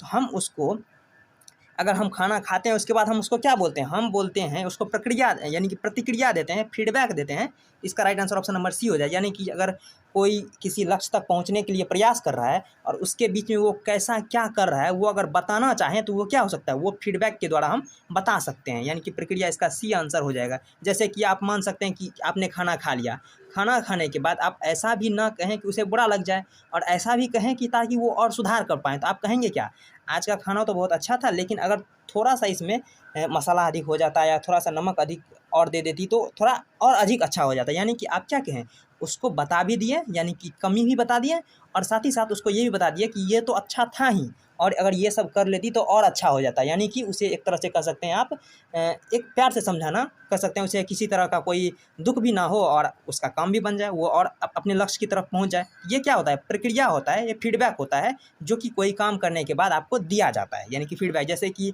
आप हमें फीडबैक दे सकते हैं कि हमारे द्वारा जो पढ़ाया गया आपको वो समझ में आया या नहीं आया, या किस पॉइंट पे आपको समझ में नहीं आया, उसमें हमें हो सकता है कुछ और बेहतर करना पड़े, तो वो आप प्रक्रिया दे सकते हैं। यानी आप कमेंट के माध्यम से हमें बता सकते हैं, वो क्या है, फीडबैक है, यानी कि प्रतिक्रिया है। तो इसका right answer option number C है। अगर कोई कुछ अपने प्रयास को पहुंचने के लिए वो क्या कर रहा है अगर वो बताया जाए तो वो फीडबैक होता है। ठीक है, चलिए नेक्स्ट क्वेश्चन तरफ चलते हैं। अगला हमारा क्वेश्चन कह रहा है, giving information in a manner that does not attack a person, यानी कि किसी व्यक्ति को अटैक नहीं देना है, किसी व्यक्ति को अधिक दुख नहीं देना है, but bring possible change to the behaviours is called, यानी कि उसके बिहेवियर में जो उसके व्यक्तिगत मामला है उसमें हम क्या करें, चेंज ला दें लेकिन किसी प्रकार उसे अटैक ना हो, ऐसी जानकारी देना जिससे किसी व्यक्ति पर हमला ना हो। हमला से मतलब वो नहीं है कि मार काट है, हमला अटैक अलग भी हो सकता है, जैसे कि हार्ट अटैक आ जाए तो उसमें किसी को मारा थोड़े जाता है, वो अपने आप में आ जाता है। ठीक है, तो बल्कि व्यवहार में संभावित बदलाव आए, यानी कि उसे किसी प्रकार की दुख भी ना हो हमारे बातों से लेकिन उसके व्यवहार में जो है वो बदलाव आ जाए, तो उसे हम क्या कहेंगे, तो उसे कहेंगे हम इफेक्टिव फीडबैक, यानी कि प्रभावी प्रतिक्रिया कहेंगे। यानी कि ऑप्शन नंबर सी जो है एकदम करेक्ट हो जाएगा, यानी इफेक्टिव प्रक्रिया। ऐसी जानकारी देना जिससे किसी व्यक्ति पर हमला तो ना हो बल्कि व्यवहार में संभावित बदलाव आए जो हम चाहते हैं, तो वो क्या होता है, फीडबैक के द्वारा दिया जाता है। मैंने इससे पहले ही ऑप्शन दिया कि ये था तो अच्छा लेकिन इतना और अगर हो जाता तो वो और अच्छा हो जाता, यानी कि पहले से भी अच्छा कर दिए, फिर बीच में भी कह दिए कि थोड़ा उसका कमी बता दिया और फिर बाद में कह दिए कि ऐसा अगर कर लेती या फिर ऐसा अगर कर लेते आप तो और अच्छा हो जाता। तो ये प्रक्रिया जो है ये बर्गर फीडबैक है। ठीक है, ये बर्गर फीडबैक, आगे क्वेश्चन आएगा हम उसमें अच्छा से डिस्कस करेंगे। तो ये समझ लीजिए फीडबैक है, यानी कि प्रक्रिया है और कैसा, प्रभावी, जो कि प्रभाव जमा सके, उसमें बदलाव ला सके। ये कह रहा है ऐसी जानकारी देना जिससे किसी व्यक्ति पर हमला ना हो बल्कि व्यवहार में संभावित बदलाव आए, उसे प्रभावी प्रतिक्रिया कहते हैं, यानी कि इफेक्टिव फीडबैक कहते हैं। इसका right answer option number C एकदम करेक्ट हो जाएगा। चलिए चलते हैं आज के लास्ट क्वेश्चन तरफ। ठीक है, ये क्वेश्चन हमारा क्या रहा है, when your instructor decided to cancel the industry visit you feel, यानी कि जब आपका प्रशिक्षक उद्योग यात्रा को रद्द करने का निर्णय ले तो आप महसूस करेंगे। मान लीजिए कि आप आज कॉलेज गए और आपके इंस्ट्रक्टर बोले कि कल हम आप लोगों को एक कंपनी घुमाने के लिए ले जाएंगे जहाँ कि आपको दिखाएंगे कि काम कैसा हो सकता है। तो आप उस दिन तो पूरा खुश हो गए, रूम पे आए वहाँ भी खुश हैं, कल कॉलेज गए तब तक खुश हैं क्योंकि हमें आज कुछ नया सीखने को मिलेगा। लेकिन वहाँ पे जाकर के अचानक आपका इंस्ट्रक्टर जो है वो बता रहे हैं कि आज का ये जो यात्रा है इसे हम कैंसिल करते हैं, इसे रद्द कर देते हैं, आज नहीं जाएंगे, बाकी कभी देखा जाएगा। ठीक है, तो आप क्या करते हैं, भ्रमित महसूस करते हैं, यानी आप कन्फ्यूज हो जाते हैं क्या। कन्फ्यूज यानी कि कन्फ्यूज मतलब ये हुआ कि आप सोच नहीं पा रहे हैं कि हमें करना क्या है, वास्तव में कुछ और रहा है, आप करना कुछ और चाहते हैं, तो ऐसा में क्या होता है, कन्फ्यूजन होता है। तो कन्फ्यूज नहीं होंगे, निश्चित सी बात है, अगर वो कह रहे नहीं जाएंगे तो नहीं जाएंगे, इसमें कन्फ्यूजन कोई बात ही नहीं है। या फिर ऑप्शन नंबर सी जो कह रहा है परेशानी महसूस करना, परेशानी नहीं, परेशानी तब होती है जब आपके ऊपर कोई बहुत बड़ी विपत्ति आ जाती है तो उसे उसमें हम परेशान हो जाते हैं, तो परेशानी भी नहीं है ये क्या है, खुशी में कूदें। अगर क्या है, अगर यात्रा कैंसिल कर दें तो क्या कोई खुश हो सकता है? क्या खुशी नहीं होता, थोड़ा सा दुखी होता है, यानी थोड़ा सा निराशा का अनुभव होता है, वो थोड़ा सा क्या हो जाता है, निराश हो जाता है, डिसअपॉइंटेड हो जाता है। तो हम कैसा फील करते हैं, निराशा फील करते हैं, यानी कि हम निराश हो जाते हैं। अगर ऐसी बात कहें कि अब आज नहीं आना है तो फिर थोड़ा मुँह लटका के इसी तरह से बैठे रहते हैं, ये क्या हो जाता है, निराश हो जाते हैं। ना ही हम भ्रमित होते हैं, ना ही परेशान होते हैं, ना उछलते कूदते हैं, हम सिर्फ व सिर्फ निराश। व्हेन अदर ऑब्जर्व यू, यानी कि जब कोई दूसरा आपको ऑब्जर्व करता है, यानी आपको देखता है, महसूस करता है, and share that they feel about your performance, यानी कि वो आपको बताता है आपके परफॉर्मेंस के बारे में, तो वो क्या है, क्या कहना चाहता है आपको। यानी कि जब दूसरे आपको देखते हैं और आपको आपके प्रदर्शन के बारे में महसूस करते हैं और उसे साझा करते हैं तो वो डैश हैं, यानी ये क्या है। ऑप्शन ए कह रहा है आपको बुरा महसूस कराना चाहता हूँ, क्या ऐसा होता है। मान लीजिए मैं आपको पढ़ा रहा हूँ, आप हमें कमेंट में बताते हैं कभी कभी कि सर बहुत अच्छा लगा, आप बहुत अच्छे पढ़ाते हैं, कभी कभी ऐसा भी कहते हैं ये क्वेश्चन हमें समझ में नहीं आया, आप ढंग से इसे नहीं पढ़ाए, ऐसे भी कह सकते हैं। तो आप हमें क्या कहते हैं, बुरा माना, यानी कि आप क्या चाहते हैं कि मुझे बुरा लगे, ऐसा नहीं होता। बुरा महसूस कराना ये आपका उद्देश्य नहीं होता, आपका उद्देश्य होता है कि हमने जो पढ़ाया है वो तो सही है, जो नहीं सही से पढ़ाया गया उसे हम फिर से उसे सुधार करके पढ़ाएं ताकि आपको अच्छा से समझ में आए। यानी कि आपको हमसे कोई पर्सनल दुश्मनी तो है नहीं जो आप हमें बुरा महसूस करवाइएगा। तो ऑप्शन नंबर ए तो इसका बिल्कुल गलत है। ऑप्शन नंबर बी है आपको पसंद नहीं है, अगर पसंद नहीं है तो आप क्लास में नहीं आते, अगर पसंद है तभी तो क्लास में आ रहे हैं आप, इसका मतलब है ये भी ऑप्शन जो है ये भी गलत है। ऑप्शन सी में क्या आपके दुश्मन है, यानी कि हमारा आपका कोई पर्सनल दुश्मनी है क्या, ऐसा नहीं है। ऑप्शन नंबर डी कह रहा है आपको सुधार के लिए प्रतिक्रिया दे रहा है, यानी कि अगर आप हमें बताते हैं कि सर ये क्वेश्चन हमें समझ में नहीं आया, आपने इसे ढंग से डिस्कस नहीं किया, तो ये क्या कर सकते हैं आप हमें कह रहे हैं कि इसमें थोड़ा सा और सुधार करिए ताकि ये क्वेश्चन सही से ढंग से समझ में आ जाए, यानी कि आप हमें सुधार करना चाहते हैं, सुधार के लिए आप प्रतिक्रिया दे रहे हैं। तो ऑप्शन नंबर इसका डी जो है एकदम सही है।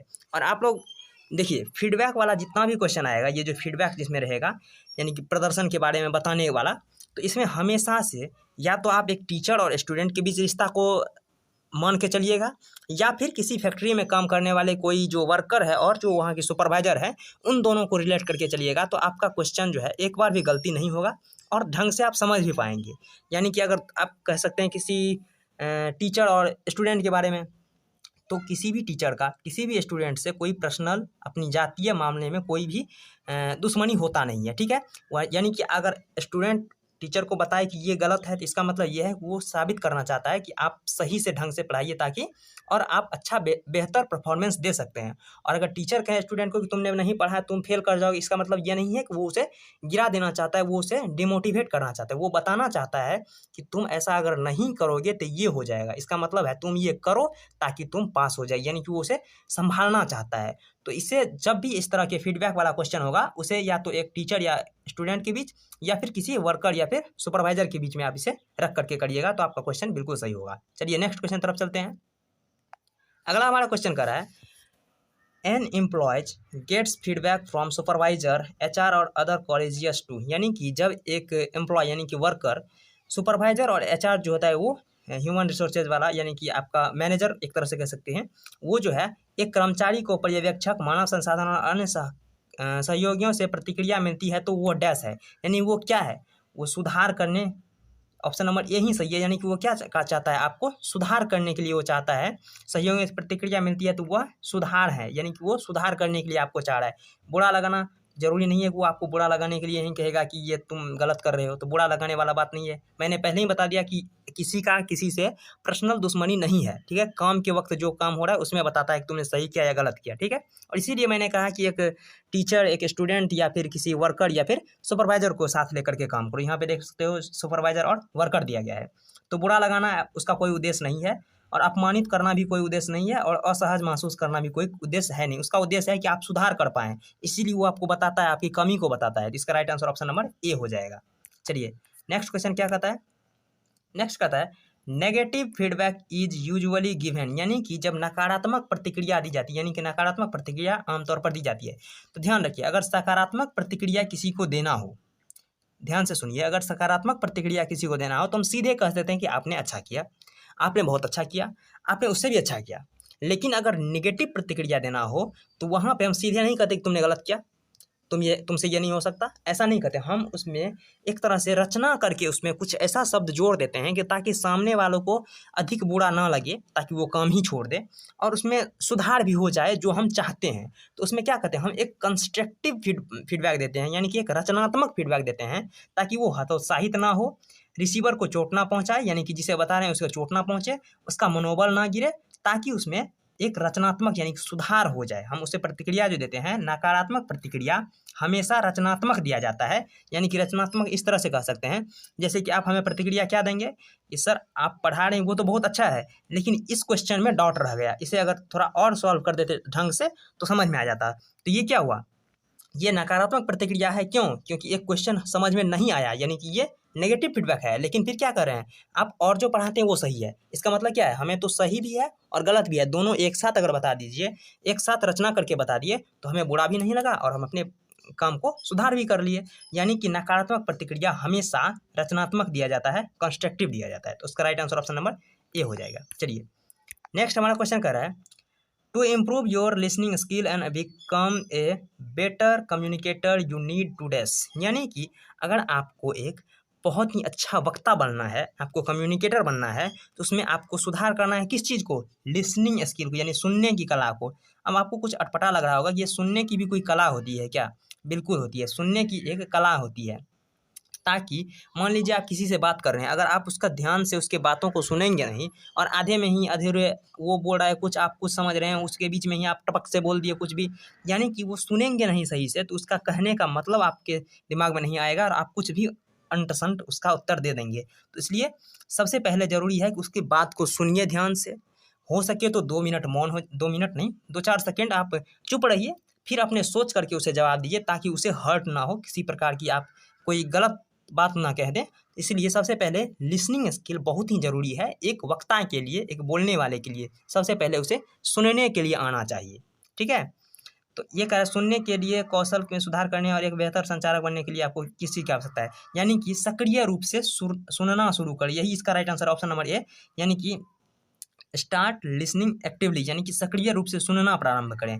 ऑप्शन नंबर बी कह रहा है सुनने पर ध्यान ना दें। अगर सुनने पर आप ध्यान नहीं देंगे तो फिर जो बोलेंगे वो गलत सलत बोलेंगे, गलत उत्तर देंगे, तो ये तो अच्छा वक्ता नहीं बन पाएंगे आप। अलग बने, यानी कि आप उससे अलग हो जाए, अगर वो बोल रहा है तो ऐसा नहीं है। आंशिक रूप से सुने, यानी कि उसका आधा अधूरा बात सुने और आधा अधूरा को नेगलेक्ट कर दें, ऐसा भी नहीं होगा। यानी कि सक्रिय रूप से आप उसे सुने, ताकि वो क्या कह रहा है उसे आप सही से उत्तर दे पाएंगे, तभी एक अच्छा संचालक बन पाएंगे, अच्छा वक्ता बन पाएंगे। उसके लिए सबसे पहले सुनने की कौशल विकसित करनी पड़ेगी। चलिए चलते हैं आज के लास्ट क्वेश्चन तरफ। लास्ट हमारा क्वेश्चन कह रहा है, your assignment is not like that. Like का मतलब यहाँ पे जैसे है, लाइक मतलब पसंद करना नहीं, लाइक का मतलब यहाँ पे जैसे है। Your assignment is not like that to the others in your class, why aren't you studing is in, यानी आरंट मतलब आर नॉट, ठीक है। एग्जाम्पल्स ऑफ, यानी कि ये किसका उदाहरण है, आपका असाइनमेंट जो है अपनी कक्षा के अन्य लोगों की तरह नहीं है, आप पढ़ाई क्यों नहीं कर रहे हैं, यह किसका उदाहरण है? ये किस तरह का उदाहरण दिया? ऑप्शन नंबर एक सकारात्मक प्रतिक्रिया, यहाँ कह रहा है आप पढ़ाई नहीं कर रहे हैं, यानी कि नकारात्मक है, ये सकारात्मक नहीं होगा। ऑप्शन बी कह रहा है उत्साहजनक, क्या अगर आप नहीं पढ़ाई करें तो क्या आप उत्साह हो जाएंगे, आप खुशी हो जाएंगे? नहीं, ये भी गलत है। ऑप्शन नंबर सी कह रहा है नकारात्मक प्रतिक्रिया, ये बिल्कुल सही है। ऑप्शन नंबर सी इसका एकदम सही है, ये नकारात्मक प्रतिक्रिया दे रहा है, ये कोई गोलमोल करके कुछ ऐसी बात नहीं बोल रहा है कि आपको अच्छा भी लगे बुरा ना लगे, ऐसा नहीं, ये सीधे कह रहा है आपका असाइनमेंट आपके कक्षा की तरह नहीं है, क्यों नहीं पढ़ाई कर रहे हो तुम, ऐसा। ये उदाहरण क्या है, ये नकारात्मक प्रतिक्रिया है, सीधे तौर पे उसे नकार रहा है कि तुमने ऐसा नहीं किया है, यानी उसे नहीं शब्द से सूचित कर रहा है। ये कह रहा है सामान्य टिप्पणियाँ नहीं, ऐसी सामान्य टिप्पणियाँ नहीं होती है जिसमें कुछ नेगेटिव ना हो कुछ पॉजिटिव ना हो, वो होती है सामान्य टिप्पणियाँ। लेकिन यहाँ कर आप पढ़ाई क्यों नहीं कर रहे हैं, नहीं कर रहे हैं, ये नकारात्मक प्रतिक्रिया, यानी कि सी नंबर इसका एकदम करेक्ट आंसर है, ठीक है। क्वेश्चन से पहले आज हम आपको क्लियर कर देना चाहते हैं कि ये कम्युनिकेशन यानी कि जो संचार होता है ये कितने प्रकार का होता है। देखिए संचार 4 प्रकार का होता है और आज का ये जो क्लास है ये फुल इसी पर बेस्ड है। यानी कि संचार 4 प्रकार का होता है। एक होता है formal communication, informal communication, verbal communication और नॉन वर्बल कम्युनिकेशन, जिसे हम हिंदी में औपचारिक, अनौपचारिक, मौखिक और गैर मौखिक या फिर अमौखिक संचार कहते हैं। देखिए, औपचारिक संचार वो होता है जो आप स्कूल, कॉलेज या फिर किसी ऑफिस, इंटरव्यू यहाँ पे जो आप बोलते हैं वो आपका औपचारिक संचार होता है, जहाँ पे जैसे कि सर, महाशय, निवेदन, इस तरह से आप बात करते हैं, वो आपका औपचारिक संचार होता है, यानी कि ऑफिशियल लैंग्वेज होता है। अनौपचारिक होता है जो अपने दोस्तों के साथ, अपने घर पे, अपने परिवार के साथ बात करते हैं, वो आपका अनौपचारिक संचार होता है। बात करते हैं तीसरा, मौखिक संचार। देखिए, मौखिक संचार वो होता है जिसमें शब्द का प्रयोग किया जाता हो, चाहे आप बोलकर करें या फिर लिख कर करें, वो आता है आपका वर्बल कम्युनिकेशन, यानी कि मौखिक संचार। मौखिक संचार का मतलब सिर्फ मुंह से बोलना ही नहीं है, लिख करके भी अगर शब्द का प्रयोग हो रहा है तो वो मौखिक संचार है।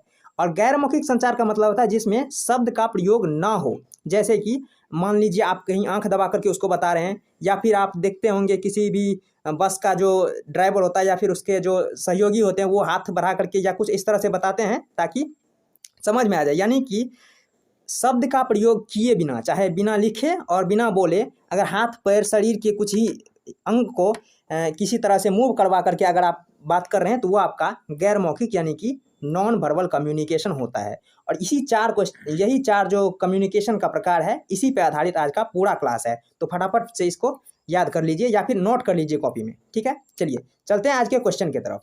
देखिए, हमारा पहला क्वेश्चन कह रहा है, giving positive comments followed by suggestion और improvement and closing with positive comments is called dash. यानी कि सकारात्मक टिप्पणियों के बाद सुधार के लिए सुझाव देना, यानी कि पहले आप सकारात्मक टिप्पणी कर दिए, उसके बाद फिर उसको कुछ सुझाव दे दिए और लास्ट में फिर सकारात्मक टिप्पणियों के साथ समापन करना डैश कहलाता है।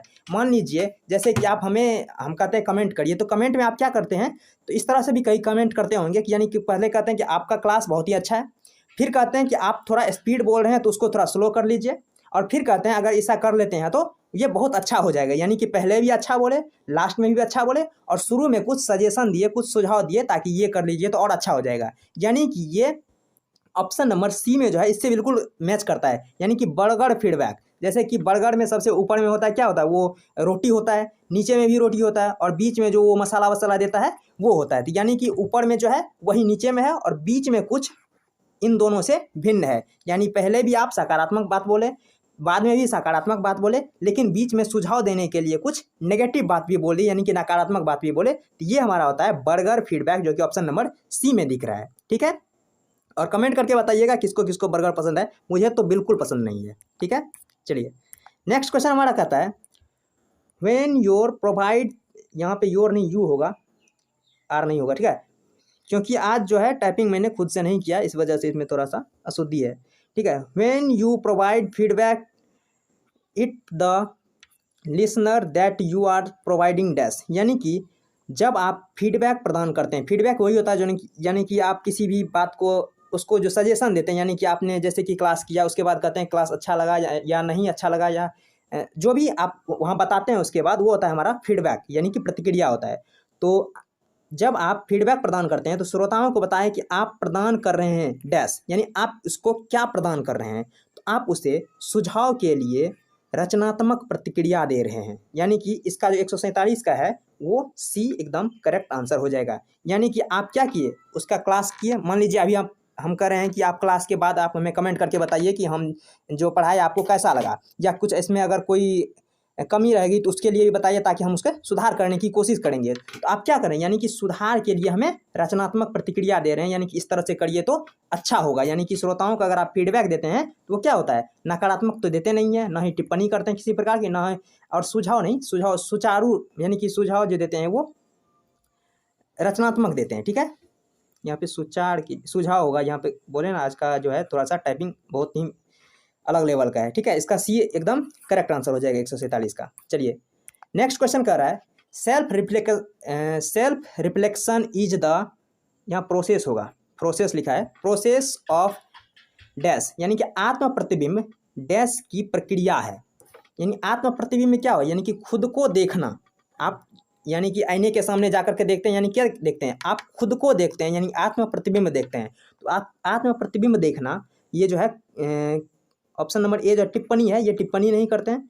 अंदर की ओर देखना, ये इसका एकदम करेक्ट आंसर है, ऑप्शन नंबर बी, अंदर की ओर देखना, यानी कि खुद के अंदर देखना। जैसे कि कोई आपको, अगर आप कहीं लंबा लंबा छोड़ना शुरू करते हैं, कुछ बताना शुरू करते हैं, तो वही कहते हैं ना, पहले अपने गिरबान में झांक के देख लो तुम कितना दूध का धुला हुआ हो, यानी कि यही करता है, अपने अंदर देखना, यानी कि आत्म प्रतिबिंब करना, खुद के अंदर देखना, खुद में सुधार करना। ये प्रतिक्रिया नहीं है, प्रतिक्रिया किसी आप और दूसरे को देते हैं, आत्म यानी अपने को नहीं, और लुकिंग आगे देख रहे हैं, ऐसा नहीं है। यानी कि इसका बी जो है एकदम करेक्ट है, यानी कि अपने अंदर देखना ही आत्म प्रतिबिंब कहलाता है। और ऐसा ही क्वेश्चन एक तो आगे भी मिलेगा। नेक्स्ट क्वेश्चन कर रहा है, when we take time to think and pay attention to our thoughts, emotions, decision and behaviours it is called dash. यानी कि जब हम सोचने और अपने विचारों, भावनाओं, निर्णयों और व्यवहारों पर ध्यान देने के लिए समय निकालते हैं तो इसे क्या कहते हैं। यानी खुद के लिए अगर समय निकालते हैं तो क्या होता है, ये न ही रचनात्मक आलोचना है और न ही सकारात्मक प्रतिक्रिया है, न ही नकारात्मक प्रतिक्रिया है, वो क्या है, आत्म प्रतिबिंब है। यानी कि अपने लिए आप सुझाव खोज रहे हैं, यानी कि अपने अंदर देखते हैं कि क्या कमी रह गई। इसीलिए आप लोग को भी कहते हैं कमेंट में बताइए कि क्या कमी रह गई, ताकि हम और भी सुधार कर पाएँ। ठीक है, तो आत्म प्रतिबिंब होता है यदि आप अपने लिए समय निकालते हैं तो, और अपने अंदर देखते हैं तो। ठीक है, इसका right answer option number D हो जाएगा। चलिए 150 नंबर क्वेश्चन क्या कर रहा है, यहाँ पे ये क्या लिखा है, यहाँ पे आइडेंटिफाइंग होगा, ये गलत है। ठीक है, identifying things that are under our control those that are not होगा, यहाँ पे not under our control helps us to be dash. यानी कि उन चीज़ों की पहचान करना जो हमारे नियंत्रण में है और जो हमारे नियंत्रण में नहीं है, डैश यानी हमें डैश होने में मदद करता है। यानी कि कुछ चीज़ें ऐसी होती है जो कि आपके नियंत्रण में होती है। मान लीजिए कि आपको खेलने जाना है, आप सोचिएगा कि नहीं जाना है खेलने के लिए, ये आपके नियंत्रण में, आप नहीं जाएंगे खेलने के लिए। लेकिन कुछ ऐसी चीज़ें हैं जो आपके नियंत्रण में होता ही नहीं है। मान लीजिए जैसे कि आपके नियंत्रण में क्या नहीं है, जैसे आँख का झपकाना, यानी कि आप चाहेंगे कि हमेशा ऐसे टुकुर टुकुर टुकुर देखते रह जाते हैं, तो ऐसा नहीं हो सकता, अपने आप आँख झपक जाएगा।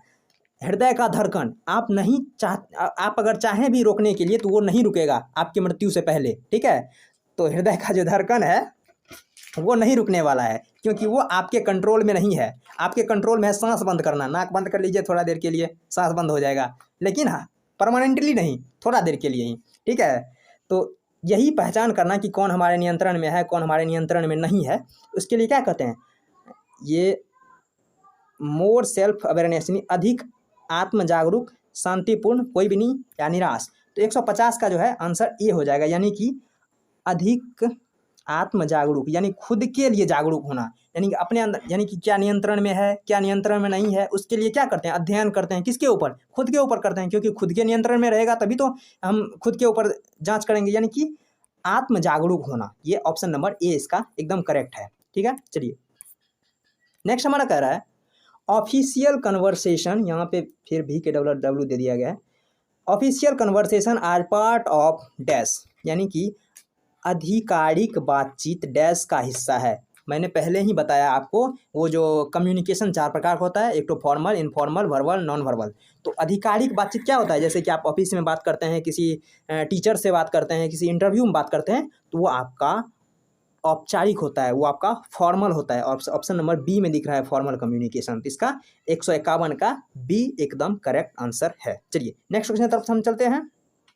अगला हमारा क्वेश्चन कह रहा है 152 number, conversation between family members, यानी कि अपने परिवारों के साथ, एट होम और casual conversation between employees is, यहाँ पे डैश होगा।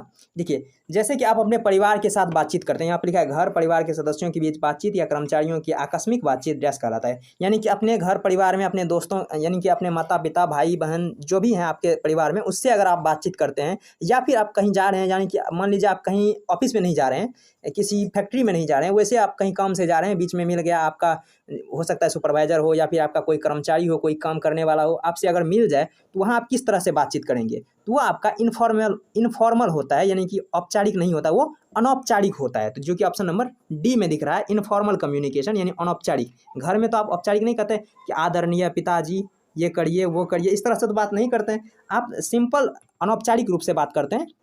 यानी कि सिंपल जो बातचीत आप दोस्तों के साथ करते हैं वही आप घर पे भी करते हैं। और अगर कोई रास्ते में मिल गया या फिर आप जिस उद्देश्य से जा रहे हैं तो वहाँ नहीं मिला, अलग कहीं मिल गया तो उससे आप क्या बात करते हैं, वो अनौपचारिक करते हैं, औपचारिक नहीं करते हैं, यानी कि ऑफिस जैसे व्यवहार आप नहीं करते हैं, तो ये आपका इनफॉर्मल कम्युनिकेशन हो जाएगा। ठीक है, चलिए नेक्स्ट क्वेश्चन तरफ चलते हैं। अगला हमारा कह रहा है single strand communication, gossip, cluster and probability are examples of dash, यानी कि single strand communication, gossip, cluster और प्रोबेबिलिटी डैश के उदाहरण है। ये मतलब कि इसका सीधा कहने का मतलब ये है कि बिना किसी उद्देश्य का बातचीत किसका उदाहरण है। ठीक है, बिना किसी उद्देश्य का, यानी कि आप यानी कहीं सिंगल हैं या कहीं वैसे खड़ा हैं या किसी दोस्त चार फ्लो मिल गया जिसका कोई उद्देश्य नहीं है, आप किसी के बारे में कुछ सोच नहीं, वैसे छोड़े जा रहे हैं लंबा लंबा, तो वो कौन सा कम्युनिकेशन होता है, तो वो होता है इनफॉर्मल कम्युनिकेशन। 153 का जो है ऑप्शन नंबर ए हो जाएगा, इनफॉर्मल कम्युनिकेशन। ठीक है, फीडबैक नहीं होगा, फीडबैक तो होता है आप किसी के बारे में कुछ बताते हैं तो फॉर्मल कम्युनिकेशन जो कि ऑफिस में बातचीत करते हैं। अब बर्गर फीडबैक तो बता ही दिए, यानी कि ऊपर में भी सेम और नीचे भी सेम, बीच में कुछ सकारात्मक नहीं नकारात्मक, यानी कि सुधार के लिए जो बात करते हैं वो हमारा बर्गर फीडबैक होता है। और यह हो जाएगा इन्फॉर्मेशन, यानी कि अब किसी बिना वजह के, जिस तरह से आप अधिकतर इसका उदाहरण के लिए महिलाएं होती है, जैसे कि कोई इसका कोई मुद्दा विशेष नहीं होता है, सास बहू वाला मुद्दा होता है, या फिर आप लोग तो देखते ही होंगे। तो ये जो बातचीत होती है इसमें किसी भी प्रकार की कोई भी फॉर्मेलिटी नहीं होती, किसी भी प्रकार का कोई उद्देश्य नहीं होता इस बातचीत का, वैसे टाइम पास के लिए जो बातचीत करते हैं वही होता है। तो ये इनफॉर्मल होता है, इसमें किसी प्रकार की फॉर्मेलिटी नहीं होती। ये ऑप्शन नंबर ए इसका एकदम करेक्ट है। और फिर से आपको बता देते हैं, अगर पीडीएफ चाहिए तो गौरव ITI क्लासेज नाम से टेलीग्राम ग्रुप है, वहाँ पे जाकर के जुड़ जाइए, और इससे पहले वाला भी और जो आगे पढ़ाएंगे उसका भी पीडीएफ वहीं पे मिलने वाला है। और एग्जाम भी बहुत नज़दीक आ गया है, फटाफट रिवीजन करते रहिए, जितना बार रिवीजन कर पाएंगे उतना आपका जो है एक्यूरेसी बढ़ेगा। चलिए आज का अंतिम नंबर का दूसरा क्वेश्चन है, यूजिंग वर्ड्स थ्रू स्पीकिंग और राइटिंग और शेयर इंफॉर्मेशन थ्रू और आइडियाज इज कॉल्ड, यानी कि जानकारी या विचारों को साझा करने के लिए बोलकर या फिर लिखकर शब्दों का प्रयोग करना डैश कहलाता है। फिर यहाँ पे देखिए शब्दों का प्रयोग करना है, यानी कि इसमें शब्द का प्रयोग हो रहा है, तो ये नॉन वर्बल तो होगा नहीं। नॉन वर्बल में क्या होता है, शब्द का प्रयोग किए बिना, यानी कि अपने शारीरिक भाषाओं से जो बातचीत करते हैं वो होता है आपका नॉन वर्बल, यानी कि बिना बातचीत, बिना बोले या फिर बिना शब्दों का। फीडबैक क्या होता है, आप किसी के बारे में उसको अंतिम में जो बताते हैं वो फीडबैक होता है, नॉन तो होगा ही नहीं इस हिसाब से, तो इसका हो जाएगा वर्बल कम्युनिकेशन, यानी कि लिखकर या फिर जो बोलकर बात करते हैं वो हमारा क्या होता है, वर्बल कम्युनिकेशन। नॉन वर्बल क्या होता है, शरीर से जो बात करते हैं। ठीक है, इसका right answer option number C हो जाएगा। चलिए आज का लास्ट क्वेश्चन है, गुड वर्बल कम्युनिकेशन डैश, यानी कि अच्छा मौखिक संचार क्या है। ऑप्शन ए कह रहा है स्पष्ट रूप से संवाद करने में मदद करता है। ऑप्शन बी कह रहा है लोगों को भ्रमित करता है, यानी कि कंफ्यूज हैं लोग। ऑप्शन सी कह रहा है अपमानजनक है, और ऑप्शन डी कह रहा है असभ्य है। तो जो एक अच्छा मौखिक संचार असभ्य तो नहीं होगा, और अपमानजनक, किसी को अपमानजनक यानी किसी को अपमान करने के लिए जो बात करेंगे वो भी अच्छा बात नहीं हुआ, और भ्रमित करने के लिए ऐसा बात बोलें कि आप 10 बार बोलें तो भी उसको समझ में नहीं आ जाए, आप बोल रहे हैं कुछ और वो समझ रहा है कुछ और, तो ये भी अच्छा संचार नहीं है। अच्छा संचार क्या है, स्पष्ट रूप से संवाद करने में जो मदद करता है वही आपका अच्छा संचार होता है, वही आपका गुड कम्युनिकेशन होता है। इसका राइट आंसर ऑप्शन नंबर ए जो है बिल्कुल सही है।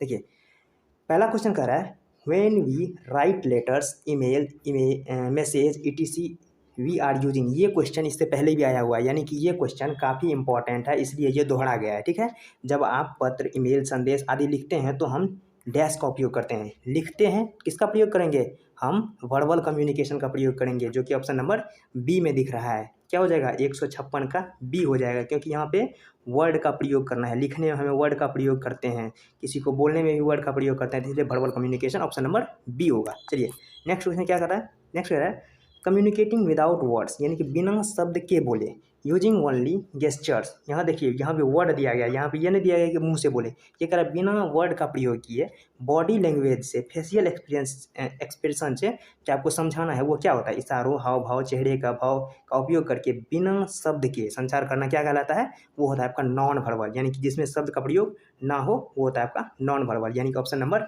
डी जो है इसका एकदम सही जवाब है। चलिए नेक्स्ट क्वेश्चन क्या कर रहा है, नेक्स्ट है the ability to receive and accurately interpret message in the communication process is called, यानी संचार प्रक्रिया में संदेश को प्राप्त करने और सटीक रूप से व्याख्या करने की क्षमता को डैश कहते हैं।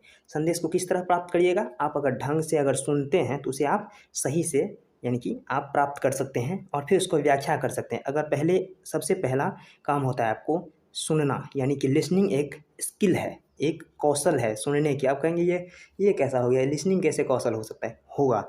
मान लीजिए कहीं लोग, आप कई लोग को देखते होंगे कि आप कुछ बताना चाह रहे हैं, लेकिन वो क्या करेगा, आपको बीच में ही टोक के वो अपने बारे में कुछ बताना लगेगा, या फिर आपके बात को पूरा नहीं सुनेगा, बीच में ही टोक के वो उसको बताना शुरू कर देगा। तो वो होता है बेकार लिसनिंग, यानी कि बैड लिसनिंग होता है। तो जो अच्छा से सुनेगा वही अच्छा से समझ सकता है और वही दूसरे को समझा भी सकता है। तो इसलिए यहाँ पर कह रहा है संचार को प्राप्त करना, सटीक रूप से व्याख्या करने, तो उसके लिए सबसे ज़रूरी है लिसनिंग, जो कि ऑप्शन नंबर ए में दिया गया। ये एकदम सही जवाब है। चलिए नेक्स्ट क्वेश्चन तरफ चलते हैं। अगर आपको पीडीएफ चाहिए तो गौरव आईटी क्लासेज नाम से टेलीग्राम ग्रुप है, वहाँ पे ज्वाइन होकर के आप सारा का सारा पीडीएफ ले सकते हैं। जो इससे पहले पढ़ाया गया वो भी, और आगे जो भी पढ़ाया जाएगा वो भी पीडीएफ आपको वहीं मिलने वाला है, और वहाँ से प्रैक्टिस करते रहिए सबसे अधिक बार। ठीक है, देखिए ये क्वेश्चन कर रहा है गुड लिसनिंग यानी कि अच्छा सुनने वाला स्किल मेक वर्कर्स, यानी कि सुनने का जो इसके अंदर अच्छा कौशल होगा जिस श्रमिक के अंदर, वो क्या बनता है, वो प्रोडक्टिव बनता है। यानी कि जो कोई किसी भी बात को ढंग से सुनेगा तो वो उस पर अप्लाई भी उतना ही सही तरीक़ा से कर पाएगा, और अगर उसको अप्लाई करके वो अच्छा से अच्छा प्रोडक्ट बनाएगा और वो क्या हो जाएगा, वो प्रोडक्टिव हो जाएगा। ऑप्शन नंबर ए जो है इसका बिल्कुल करेक्ट है। चलिए प्रोडक्टिव हो जाएगा, अच्छा सुनने वाला प्रोडक्टिव होता है। चलिए अगला क्वेश्चन कह रहा है listening to radio television show ETC is an example, यानी कि जैसे कि आप रेडियो सुन रहे हैं, टीवी देख रहे हैं, तो उस समय जो आप सुनते हैं रेडियो टीवी शो सुनना, यह किसका उदाहरण है। ऑप्शन ए कह रहा है एक्टिव लिसनिंग, ऑप्शन बी कह रहा है नॉन वर्बल कम्युनिकेशन। देखिए कम्युनिकेशन का इसमें बात ही नहीं कर रहा है, ये कह रहा है सिर्फ और सिर्फ सुनने की बात कर रहा है, तो कम्युनिकेशन तो यहाँ गलत हो जाएगा, और वर्बल कम्युनिकेशन ये भी गलत हो जाएगा। अब दो प्रकार का लिसनिंग होता है, एक होता है एक्टिव लिसनिंग, एक होता है पैसिव लिसनिंग। जो अच्छा लिसनिंग होता है वो होता है एक्टिव लिसनिंग, और जो बुरा लिसनिंग होता है वो होता है पैसिव लिसनिंग। अब समझिए एक्टिव लिसनिंग क्या होता है कि जैसे कि आपको टीचर पढ़ा रहा हो, आप पूरे ध्यान से उस पर एकदम कंसंट्रेट करके सुन रहे हैं, यानी कि हम अभी आपको जो बोल रहे हैं आप अगर ध्यान से इसे सुन रहे हैं तो ये आपका एक्टिव लिसनिंग है। ठीक है, अगर मेरे आप अभी सुन भी रहे हैं, साथ ही साथ देख रहे हैं कहीं पकौड़ा छन रहा है वो भी देख रहे हैं, आपका दोस्त कोई आ रहा है वो भी कर रहा है खेलने के लिए चल, आप वहाँ भी जाने के लिए तैयार हैं, तो इस हिसाब में आप हमारी बातों को ढंग से नहीं सुन पाएंगे, और ये हो जाएगा पैसिव लिसनिंग। तो क्या अगर आप रेडियो सुन रहे हैं, टीवी देख रहे हैं, तो क्या इतना ढंग से देखते हैं जिस तरह टीचर पढ़ा रहे हैं तो वहाँ देखते हैं ऐसे टुकुर टुकुर करके नहीं देखते हैं। आप टीवी देखने के साथ साथ खा भी रहे हैं, आप रेडियो सुनने के साथ साथ घूम भी रहे हैं, दोस्तों से भी बात कर रहे हैं, साथ ही कहीं का प्लान भी बना रहे हैं, ये सब कुछ करते हुए आप टीवी देखते हैं, रेडियो देखते हैं। इसमें तो इतना इंपॉर्टेंट समय निकाल करके आप देते नहीं, तो ये होता है आपका पैसिव लिसनिंग, जो कि ऑप्शन नंबर सी में एकदम सही है। लेकिन इसमें एक मामला है, मामला क्या है देखिए मैं बताता हूँ आपको। ऑप्शन नंबर सी इसका एकदम सही आंसर है, आप भी सोच सकते हैं सही आंसर रहेगा, लेकिन निमी के द्वारा इसका जो आंसर है शायद ऑप्शन नंबर बी दिया गया है, क्योंकि यहाँ पे देखिए इसका कोई कनेक्शन ही नहीं है, verbal communication non verbal communication, यहाँ पे कम्युनिकेशन का कोई मतलब ही नहीं बनता है, यानी कि निमी में गलत दिया हुआ है। आपको करना क्या है, आपको गूगल पे सर्च नहीं मारना है, कहीं जाकर के पूछने की ज़रूरत नहीं है। आप जो सेट बनाते हैं, आप जो निमी पे सेट मारते हैं एम्प्लॉयबिलिटी स्किल का, तो वहाँ आप ध्यान से देखिएगा, ये वाला क्वेश्चन अगर आए, यानी कि रेडियो टीवी शो आदि को सुनते हुए जो लिसनिंग होता है वो कौन सा लिसनिंग होता है, तो वहाँ पे आप देखिएगा, वहाँ पे आपका आंसर क्या टिक करता है सही। ठीक है, वैसे इसका आंसर क्या है, पैसिव लिसनिंग इसका सही है, लेकिन निमी के अनुरूप आपको चलना है, क्योंकि आपको मार्क वहीं मिलने वाला है, यहाँ से आपको मार्क नहीं मिलेगा। ठीक है, आप उस सेट में देखिएगा कि कौन सा आंसर सही मान रहा है किताब। ठीक है, और उसी के हिसाब से आपको वहाँ पे अगर ये क्वेश्चन आ जाए तो एग्जाम में भी उसी को टिक करके आइएगा। मान लीजिए वहाँ अगर नॉन वर्बल ही दे रहा है आपके सेट में, तो वहाँ भी आप नॉन वर्बल मार के आइए, भले ही सही आंसर पैसिव है, लेकिन नॉन वर्बल यहाँ पे गलती दिया गया है तो भी आपको वहाँ पे गलती ही मार के आना है। कारण ये है कि वहाँ पे तो कोई इंसान चेक करता नहीं है, आपका एग्जाम भी होगा कंप्यूटर बेस्ड, वहाँ पे चेकिंग ही होगा कंप्यूटर बेस्ड, फिर आपका रिजल्ट भी आएगा कंप्यूटर से ही, यानी कि इसमें इंसान का कोई इंटरफेयर नहीं है। तो जो यानी कि इंसान का अगर रहेगा तभी तो सोचेगा रही है तो गलत हो गया, यहाँ पे पैसिव लिसनिंग होना था, यहाँ तो हमने कुछ और आंसर दे दिया। लेकिन कंप्यूटर को ये दिमाग थोड़ी ना है कि ये गलत है ये सही है, उसको जो डेटा दे दिया उसी के आधार पर वो जांच करेगा। इसीलिए आप सेट मारिए और वहाँ पे देखिए कि इसमें से कौन सा आंसर को सही करता है। 160 नंबर का देख लीजिए, ध्यान से देखिएगा, ये आपका स्टार पॉइंट है। ठीक है, यहाँ पे देख लीजिए कौन सा आंसर सही टिक करता है, वही आंसर आप लोग एग्जाम में बना के आएंगे। ठीक है, चलिए नेक्स्ट क्वेश्चन तरफ चलते हैं। वैसे इसका आंसर जो है सी सही है, लेकिन आप सेट में जरूर देखिएगा। अगला क्वेश्चन कह रहा है paying attention to the speak not interrupting taking time to understand before asking questions और responding is dash, यानी कि वक्ता पर ध्यान देना, बाधित ना करना, यानी कि आप जो कोई बोल रहा है उस पर पूरी तरह से ध्यान देना, उसे बीच में टोकना नहीं। ठीक है, प्रश्न पूछने या उत्तर देने से पहले समझने के लिए समय निकालना, यानी कि कोई उत्तर देने से पहले आप समझेंगे तो ये क्या होता है, ये होता है एक सक्रिय लिसनिंग, जिनकी ऑप्शन नंबर इसका जो है सी एकदम करेक्ट है। यानी कि आप अगर ध्यान से उसे सुनिएगा तभी उसको बीच में टोकिएगा नहीं, क्योंकि उसके बाद तो आप पहले ही समझ जाएंगे, तो फिर टोकने की जरूरत नहीं पड़ेगी। और फिर समय निकाल करके उसको अगर अपने अंदर थोड़ा सा मतलब उसके बारे में विचार करके फिर आंसर अगर आप देंगे तो वो सही आंसर हो जाएगा। तो इसलिए सक्रिय लिसनिंग आवश्यक है, यानी कि एक्टिव लिसनिंग इसका राइट आंसर हो जाएगा। चलिए नेक्स्ट क्वेश्चन तरफ चलते हैं। हमारा अगला क्वेश्चन कह रहा है when society decided how we need to behave the forces it on us it is called creating dash. जब समाज यह निर्णय ले कि हमें कैसा व्यवहार करना है और उसे हमारे ऊपर थोप दे, तो उसे अपने ऊपर लागू करना डैश कहलाता है। अगर मान लीजिए कि आपका समाज है, वो आपको कह रहा है कि आपको ये एग्ज़ाम देना है, इसमें पास करना है, चाहे किसी भी तरह से हो, तो आपको बार बार उसी एग्ज़ाम को देना होगा ताकि आप उसमें पास कर जाएं।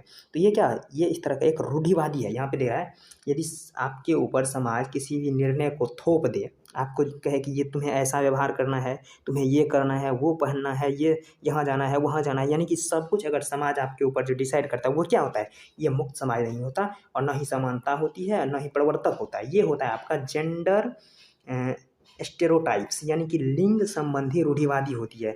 ये आजकल भी अपने गांव में देखते होंगे कि लड़कियों को बाहर जाने से रोका जा रहा है, क्योंकि वहाँ पढ़ने के लिए नहीं जाने दे रहा है। उसे कहते हैं कि अब तुम्हें अधिक पढ़ने की क्या ज़रूरत है, कहीं न कहीं जाकर तो चूल्हा ही फूकेगी, अधिक पढ़ के क्या कर लेगी। तो ये सभी क्या है, लिंग संबंधी रूढ़िवादी, यानी कि बेटे को तो ऐसा नहीं कहता है, लेकिन बेटियाँ को यही कहने के लिए मिल जाता है क्या तुम आगे बढ़ के करोगी क्या। बेटा कहता है ये कमाएगा, ये करेगा, वो करेगा, बाद में बेटा भी उसको बेकार स्थिति में ले आता है। ठीक है, तो ये क्या है, लिंग संबंधी रूढ़िवादी है। लेकिन कहीं ना कहीं ये रूढ़िवादी सही भी है, क्योंकि आजकल जितना छूट मिला है उसका दुरुपयोग जब करने लगे तो उस समय आपको सोचा होगा, आप समझेंगे कि रूढ़िवादी जो है, रूढ़िवादिता ये सही है, लेकिन हमेशा सही नहीं है। रूढ़िवादिता में भी कहीं कहीं आप लड़कियों को अभी नहीं जाने दे बाहर पढ़ने के लिए, कुछ काम करने के लिए, तो क्या ये रूढ़िवादी ये गलत नहीं है, ये तो एकदम गलत है। लेकिन आप साफ उसके ऊपर मतलब कि अपने मनमानी करने लग जाए सभी, जो रूढ़िवादी को हम तोड़ देंगे, हम अपने मन में जो आएगा वही करेंगे, तो वहाँ पे रूढ़िवादिता सही भी है। तो ये क्या है, वैसे इसका आंसर क्या है, यह है लिंग संबंधी रूढ़िवादी। आगे देखते हैं। Why do you need to study further? You need to be married soon. This is an example of, यानी कि आपको आगे बढ़ने की क्या आवश्यकता है, तुम्हें शीघ्र ही शादी कर लेना चाहिए।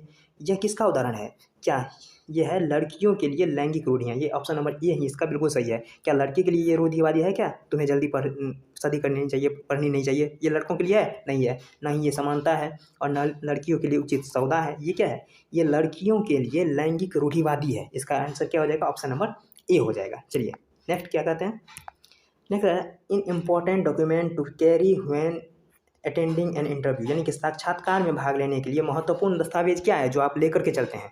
इसका राइट आंसर क्या हो जाएगा, रिज्यूम हो जाएगा, जो आप हमेशा लेकर आप इंटरव्यू में जाने के लिए आपको रिज्यूम की सख्त आवश्यकता है। बिना रिज्यूम के आप वहाँ पे नहीं जा सकते। रिज्यूम ही होता है जो आपके पूरे बायोडाटा को दिखाता है कि आप कितने पढ़े लिखे हैं, कितना उम्र है, कहाँ से आते हैं, क्या है, सब कुछ आपको रिज्यूम में ही वर्णित होता है, ताकि वहाँ आपको अधिक पूछा ना जाए। सिर्फ रिज्यूम देखकर आपके बायोडाटा का पता लगे। इसका right answer option number B हो जाएगा। चलिए ये लास्ट क्वेश्चन है, ए dash is a summary of your personal experience skill and education story dash, यानी कि आपके व्यक्तिगत अनुभव, कौशल और शिक्षा के इतिहास का सारांश क्या है, वो आपका रिज्यूम है। यानी कि आपने, देखिए आप क्या कह रहे हैं, पर्सनल एक्सपीरियंस, यानी कि आपने किस किस चीज़ में एक्सपीरियंस है, आपको क्या स्किल है आपके अंदर, कितना पढ़े लिखे हैं, आपकी इतिहास क्या है, आप कहाँ से आए हैं, किसके वंशज हैं, कैसे हैं, क्या है, तो वो सब कुछ आपका जो है रिज्यूम में ही वर्णित होता है। तो इसका right answer option number C हो जाएगा।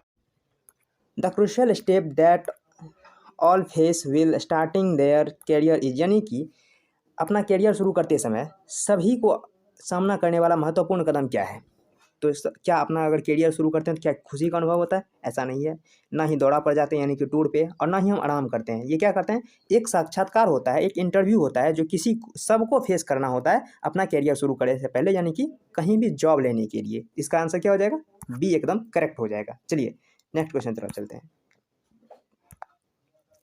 अगला क्वेश्चन कह रहा है proper communication with customer can help to, यानी कि ग्राहकों के साथ उचित संचार डैश में मदद करती है। अगर आप ग्राहक के साथ सही ढंग से बात कर रहे हैं तो इस किस चीज़ में मदद मिलेगा आपको? ग्राहक को बनाए रखने में, ग्राहक को दोस्तों के साथ शिकायत करने में? ये तो नहीं होगा। यानी कि अगर आप उससे सही से बातचीत कर रहे हैं सही ढंग से, तो आपके साथ ग्राहक हमेशा बने रहेगा और ये नंबर इसका सही हो जाएगा। क्या दोस्त के साथ शिकायत करेगा? नहीं करेगा। ना ही प्रतियोगी कोई अगर आपका प्रतियोगी है उसके पास भी नहीं जाएगा, दूसरा दुकान नहीं खोजेगा। यानी कि वो आपके साथ ही बना रहेगा अगर आप उससे सही से बातचीत करते हैं, यानी कि बातचीत के प्रभाव से ही वो आपके साथ जुड़ा रहेगा। चलिए नेक्स्ट क्वेश्चन देखते हैं, फटाफट हम इसके समाप्त करेंगे। देखिए customer generally dash when they have a poor experience, यानी कि ग्राहक आमतौर पर डैश जब उसके पास खराब अनुभव होता है तो क्या करता है? यानी कि आपके साथ कोई डील कर रहा है, कोई काम कर रहा है, आपके मान लीजिए आप कोई शॉप खोले हुए हैं और आपके साथ अगर खराब कनेक्शन रहेगा उसके साथ, आप जो सामान देते हैं उसके हिसाब से वो सही नहीं है, तो वो क्या करेगा? दोस्तों को सलाह देगा कि आपके पास जाएं? नहीं। कंपनी के साथ व्यापार जारी रखेगा? नहीं, तोड़ देगा तुरंत। प्रतियोगी को स्विच करेगा। देखिए प्रतियोगी मतलब यानी कि दूसरा दुकान वाला जो कि आप ही के जैसा सब कुछ बेच रहा है तो वो उसके पास जाएगा, यानी कि प्रतियोगी को स्विच करेगा, यानी कि जो कॉम्पिटिटर होगा आपका उसके पास जाएगा।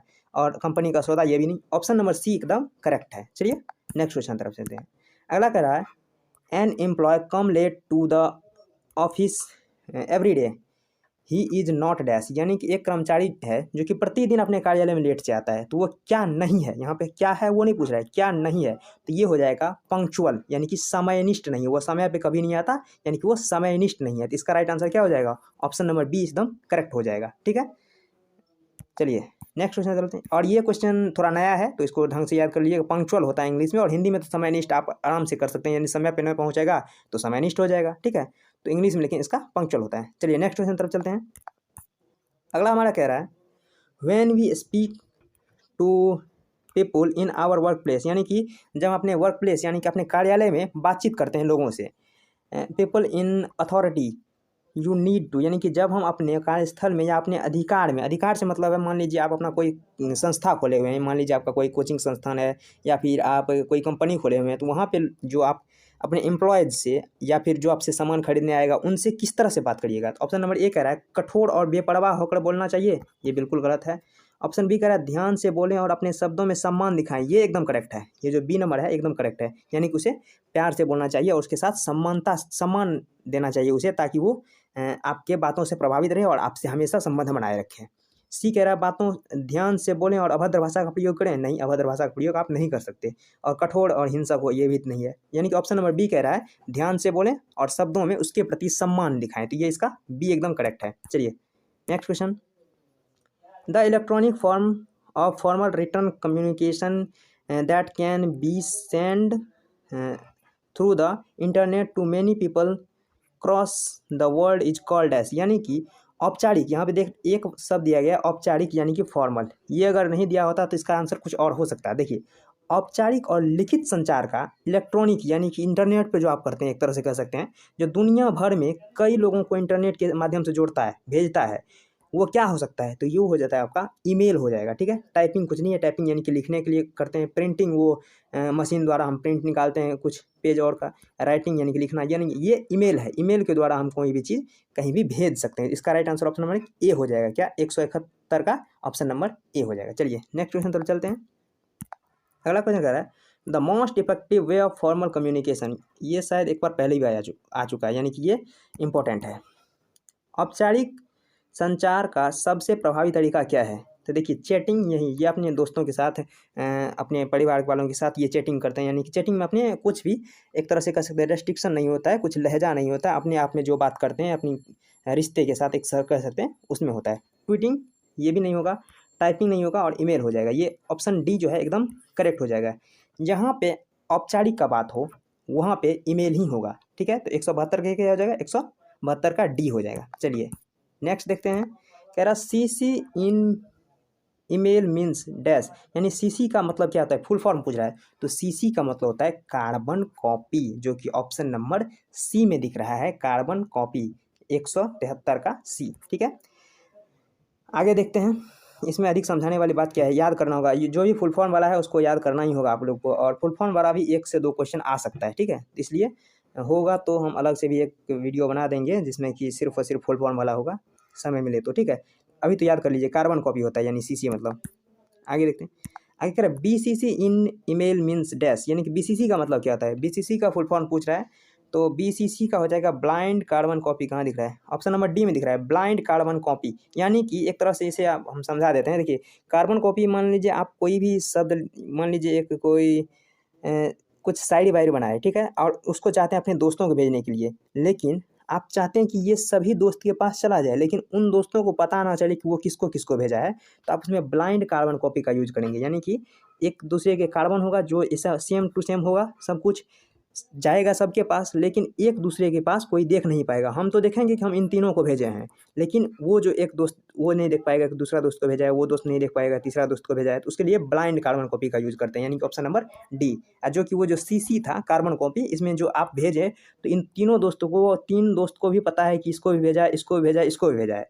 तो सीसी से अच्छा क्या है, बीसीसी, यानी कि ब्लाइंड कार्बन कॉपी। तो 174 का क्या सही हो जाएगा, डी सही हो जाएगा। चलिए नेक्स्ट, 175 का रहा है, when you send your resume through email you are sending it as, यानी कि जब आप ईमेल के माध्यम से अपना बायोडाटा भेजते हैं तो उसे क्या कह, यानी कि आप इसे डैश के रूप में भेज रहे हैं, तो आप अटैच करके भेजते हैं। 175 का बी हो जाएगा, यानी कि कोई भी चीज़ ईमेल के साथ अटैच कर दिया जाता है। मान लीजिए कि आप ईमेल में कुछ लिख के भेज रहे हैं और साथ ही साथ उसको चिपका के भेज देंगे अटैच करके, यानी कि ये, जैसे कि आपने कहीं देखा होगा या मूवी और में भी देखा होगा आपने कि कोई, मान लीजिए कोई कागज़ कहीं पहुंचाना है, वो कागज़ नहीं पहुंच रहा है, तो नीचे से कुछ नहीं तो वो चिड़िया के द्वारा भेजा जाता है, यानी कि चिड़िया में अटैच कर देता है और चिड़िया को वहाँ भेज देता है ताकि वो उसका पेपर उसके पास चला जाए। या फिर सबसे नॉर्मल तरीका ये है गाँव घर में जो होता है, यानी अगर नहीं पहुँच रहा है तो उसमें पत्थर बांध दीजिए, एक ठो ढेला बांध दीजिए और पेपर में, और उसको घुमा के फेंक दी, उसके पास पहुंच जाएगा। ठीक है, तो वो अटैच करके, यानी कि उस पत्थर के साथ आपने अपना कागज़ अटैच कर दिया, उसके पास फेंक दिया। यानी कि किसी भी चीज़ को ईमेल के द्वारा जो भेजते हैं तो अटैच करके भेजते हैं, अटैचमेंट। ठीक है, तो बी इसका सही हो जाएगा। चलिए नेक्स्ट, व्हेन योर क्लासमेट यानी कि आपका दोस्त is giving suggestion on your performance you are receiving dash, यानी कि जब आपके सहपाठी आपके प्रदर्शन के बारे में सुझाव दे रहे हैं तो आप प्राप्त करेंगे। ये तो कई बार पढ़ा चुके हैं हमने, फीडबैक। ठीक है, यदि कि कोई अगर आपके परफॉर्मेंस के बारे में बता रहा है तो वो क्या है, फीडबैक है। ठीक है, चलिए इसका सी आंसर सही हो जाएगा। हमें नहीं लगता इसमें कुछ भी और समझाने की ज़रूरत है। चलिए, इसमें तो आप लोग पहले से पारंगत हो गए होंगे। ये कह रहा power point file have dash extension, यानी एक्सटेंशन यानी कि जो अंतिम में जुड़ता है।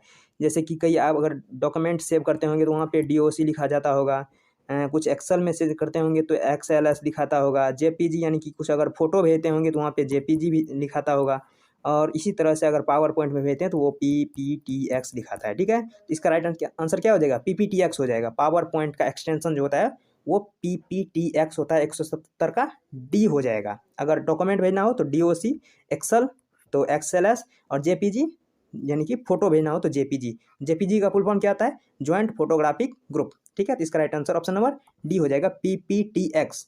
पावर पॉइंट फाइल में एक्सटेंशन क्या होता है, PPTX। चलिए नेक्स्ट, कह रहा है शॉर्टकट की कंट्रोल-C, कंट्रोल-V, कंट्रोल-S मीन्स। आप सभी जानते हो कि कंट्रोल-C मतलब हो गया कॉपी, कंट्रोल-V मतलब आप नहीं जानते होंगे, कंट्रोल-S मतलब हो गया सेव, SAVE। तो कॉपी और सेव दिख लीजिए, कॉपी और सेव तो पेस्ट हो जाएगा। V का मतलब क्या होता है, V मतलब पेस्ट होता है। आप कहेंगे पेस्ट के लिए P लिखना चाहिए, तो उसका अपना वर्ड है अपना कंप्यूटर का। ठीक है, तो कॉपी पेस्ट एंड सेव जो कि ऑप्शन नंबर सी में दिख रहा है ना, हाँ सही है, कॉपी पेस्ट एंड सेव। तो 178 का क्या हो जाएगा, ऑप्शन नंबर सी एकदम करेक्ट हो जाएगा। कंट्रोल यानी कि CTRL को आप कंट्रोल पढ़ेंगे, कंट्रोल-C, कंट्रोल-V और कंट्रोल-S का होता है कॉपी पेस्ट एंड सेव। चलिए आगे, ये कह रहा है pressing ESC in power point can dash, यानी कि पावर पॉइंट में ESC दबाने से क्या हो जाता है, तो ESC जहाँ E होगा वहाँ पे इंड हो जाएगा। ठीक है, तो ESC मतलब इंड स्लाइड शो। कहाँ दिख रहा है, end slide show, option number C में दिख रहा है एंड स्लाइड शो, यानी कि ESC दबाने पे आपका जो है अंतिम पेज आ जाएगा, यानी कि आपका पेज खत्म हो जाएगा। आप मान लीजिए कोई भी, जैसे कि हम ही आपको पढ़ा रहे हैं, ऐसे कि आप देख लीजिए यहाँ इधर खिसका देते हैं, इधर खिसका देते हैं, इधर खिसका देते हैं, और यहाँ पर हम अगर यहाँ पे ESC दबा दें तो ये सबसे जो अंतिम वाला पेज होगा वो आपके पास आ जाएगा और उसके बाद हमारा क्लास समाप्त हो जाएगा। ठीक है, तो ESC मतलब होता है end slide show. Option number C जो है एकदम करेक्ट आंसर है 189 का। ठीक है, चलिए नेक्स्ट कर रहा है to create a new presentation choose, यानी कि नई प्रस्तुति तैयार करने के लिए डैश का चुनाव करें। तो 180 का जो है, देखिए कंट्रोल N दबाने से कोई भी चीज़ नया जुड़ जाता है। यहाँ क्या करें, नया प्रेजेंटेशन जोड़ने के लिए कंट्रोल N का प्रयोग करेंगे। इसका डी एकदम करेक्ट है। ठीक है, चलिए नेक्स्ट क्वेश्चन तरफ चलते हैं। अगला क्वेश्चन हमारा क्या कर रहा है, when we attempt to create convert when we attempt to convert a word file into a PDF we call it, यानी कि जब हम वर्ड फाइल को PDF में बदलने का प्रयास करते हैं तो हम इसे डैश कहते हैं। हम क्या कहते हैं, यानी कि वर्ड फाइल को PDF में बदल रहे हैं, यानी कि कन्वर्ट कर रहे हैं। तो कन्वर्ट बनने हो जाएगा कन्वर्जन, यानी डाटा कन्वर्जन।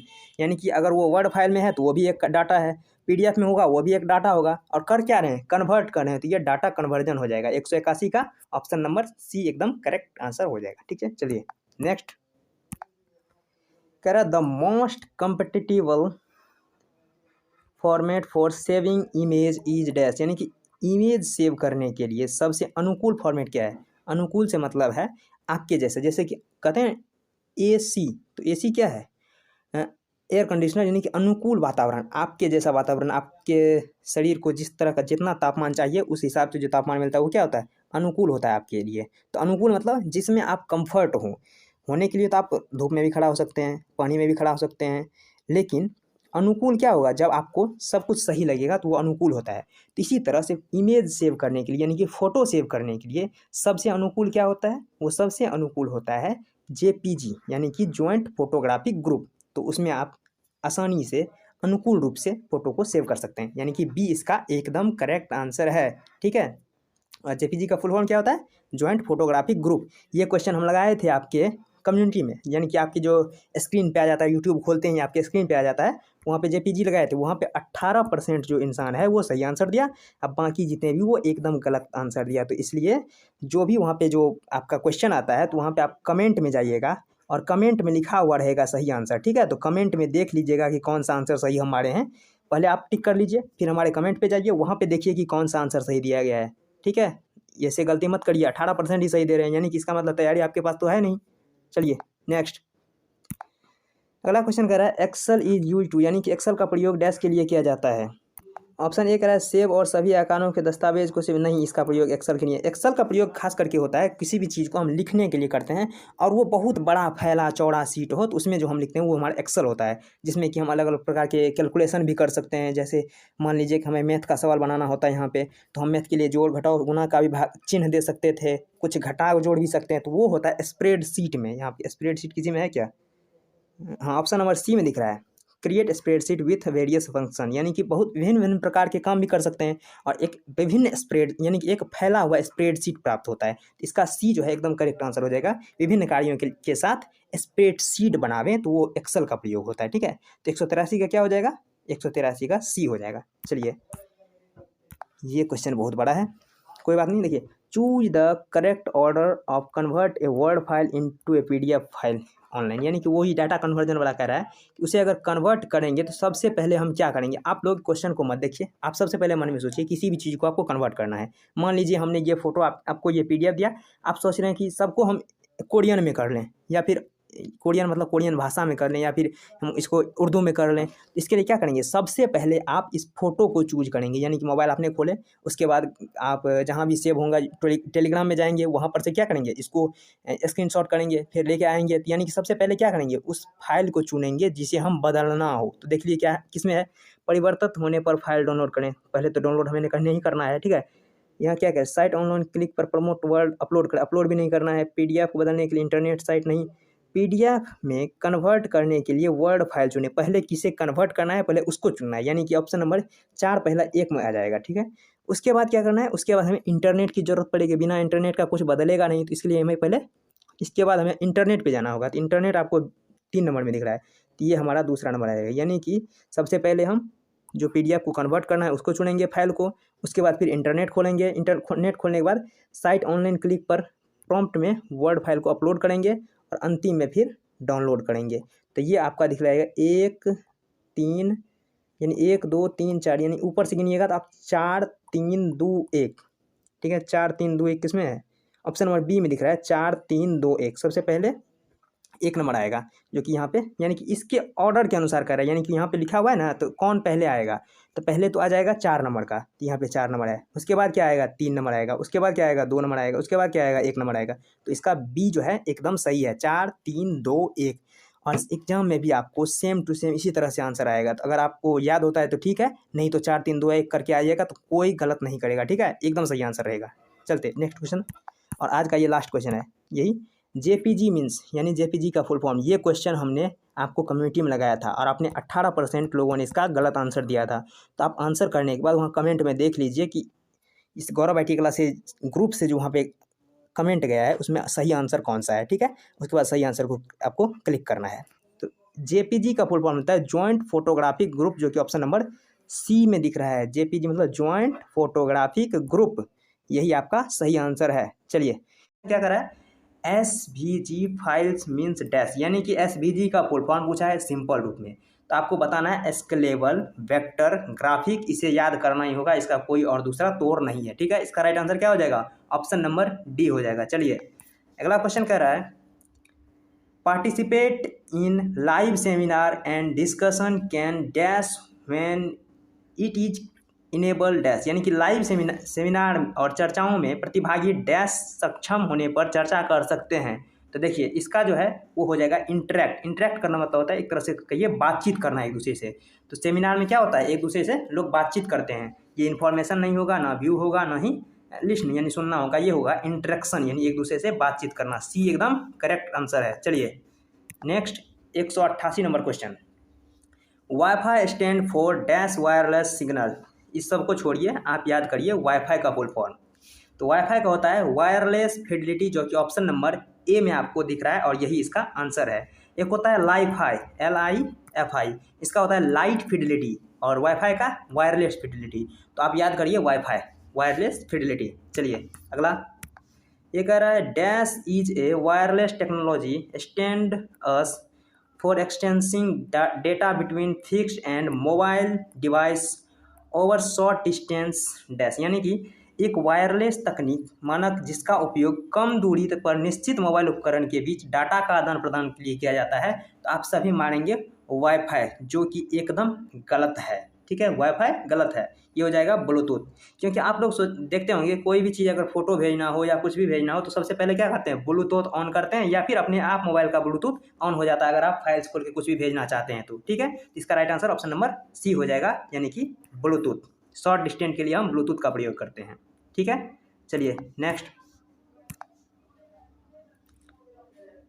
अगला क्वेश्चन ये कह रहा है, when we share photo and videos from our Android smartphone to the computer to see them on a large screen, यानी कि बड़े स्क्रीन पे देखने के लिए, तो वी आर डैश, यानी जब हम अपने एंड्रॉयड स्मार्टफोन से फोटो और वीडियो को बड़े पैमाने पर देखने के लिए, बड़े पैमाना मतलब बड़ा स्क्रीन पे देखने के लिए कंप्यूटर पर साझा करते हैं तो वह डैश कहलाता है।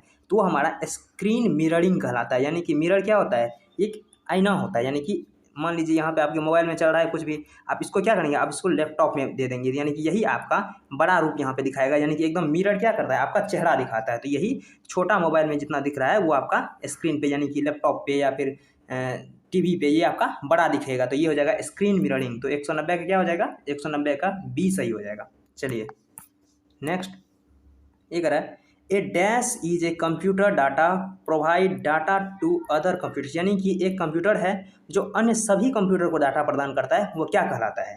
तो ये हमारा हो जाएगा सर्वर। ऑप्शन नंबर डी जो है वो एकदम करेक्ट है। आप लोगों ने सुना होगा बहुत बार कि बैंक में सर्वर काम नहीं कर रहा है, यानी कि इसका मतलब ये है कि ढेर एक कंप्यूटर यहाँ पे पड़ा हुआ है, ये मान लीजिए सर्वर है, ठीक है, ये क्या है, सर्वर है, और इससे मान लीजिए ढेर 10 15 20 कंप्यूटर जुड़ा हुआ रहता है। 10 15 ही नहीं, मान लीजिए जैसे कि बैंक का कंप्यूटर होता है तो वो सैकड़ों हजारों में जुड़ा हुआ रहता है, और एक ही सर्वर होता है जो कि सबको डाटा प्रदान करता है, ठीक है। इन कंप्यूटर के पास इतना स्टोर नहीं होता है कि सारा चीज़ को स्टोर करके रखे, एक जगह जमा करके रखे, तो वो सब कुछ भेज देता है सर्वर में, तो सर्वर में सब कुछ सेव रहता है और वहाँ से सभी कंप्यूटर अपना काम की चीज़ जो है वो ले लेता है। तो आपने सुना होगा कि सर्वर डाउन हो गया, सर्वर काम नहीं कर रहा है, तो फिर ये कंप्यूटर भी काम करना बंद कर देता है। तो वही जो एक छोटा छोटा कंप्यूटर को जो बड़ा कंप्यूटर डाटा प्रदान करता है, वो बड़ा कंप्यूटर सर्वर कहलाता है। तो इसका right answer option number D हो जाएगा। चलिए अगला क्वेश्चन है, application and services offered over the internet are called dash, यानी कि इंटरनेट पर दी जाने वाली एप्लीकेशन और सेवाओं को डैश कहा जाता है।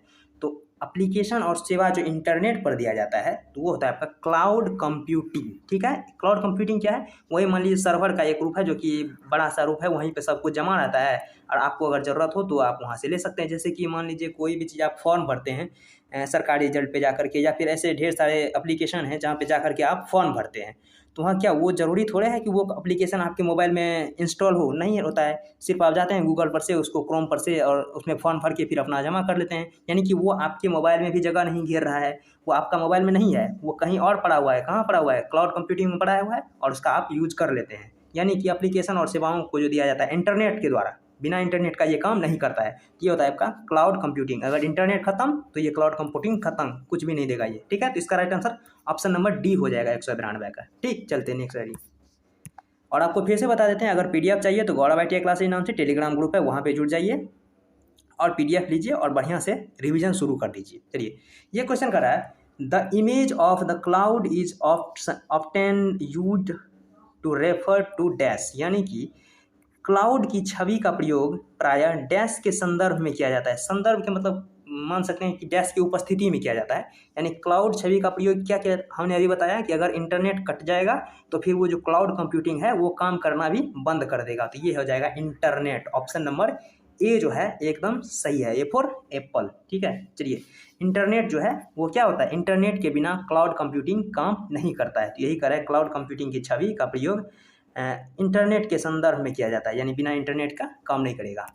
चलिए अगला question, to receive photo and videos from Facebook we need to have a dash, यानी फेसबुक से फोटो और वीडियो प्राप्त करने के लिए हमें किस चीज़ की आवश्यकता पड़ सकती है। तो पर्सनल सर्वर नहीं, सर्वर ये आपको सिर्फ एक वीडियो फोटो के लिए इतना बड़ा सर्वर खरीदने की कोई ज़रूरत नहीं है।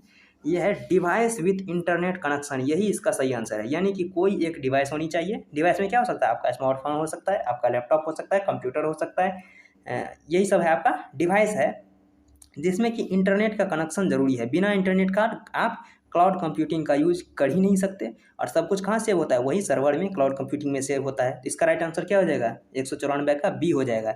यानी कि एक डिवाइस चाहिए, कोई भी डिवाइस, चाहे मोबाइल फ़ोन हो या फिर एंड्रॉयड यानी कि या फिर लैपटॉप हो, ये सभी होना चाहिए, लेकिन उसमें इंटरनेट कनेक्शन आवश्यक रूप से होना ही चाहिए। तो इसका right answer option number B हो जाएगा। चलिए अगला कह रहा है, what do we need to access photo video document share on Facebook email, यानी कि जब फेसबुक ईमेल पर साझा किए गए फोटो वीडियो और दस्तावेज को आप पुनः प्राप्त करना चाहते हैं तो उसमें किस चीज़ की आवश्यकता है।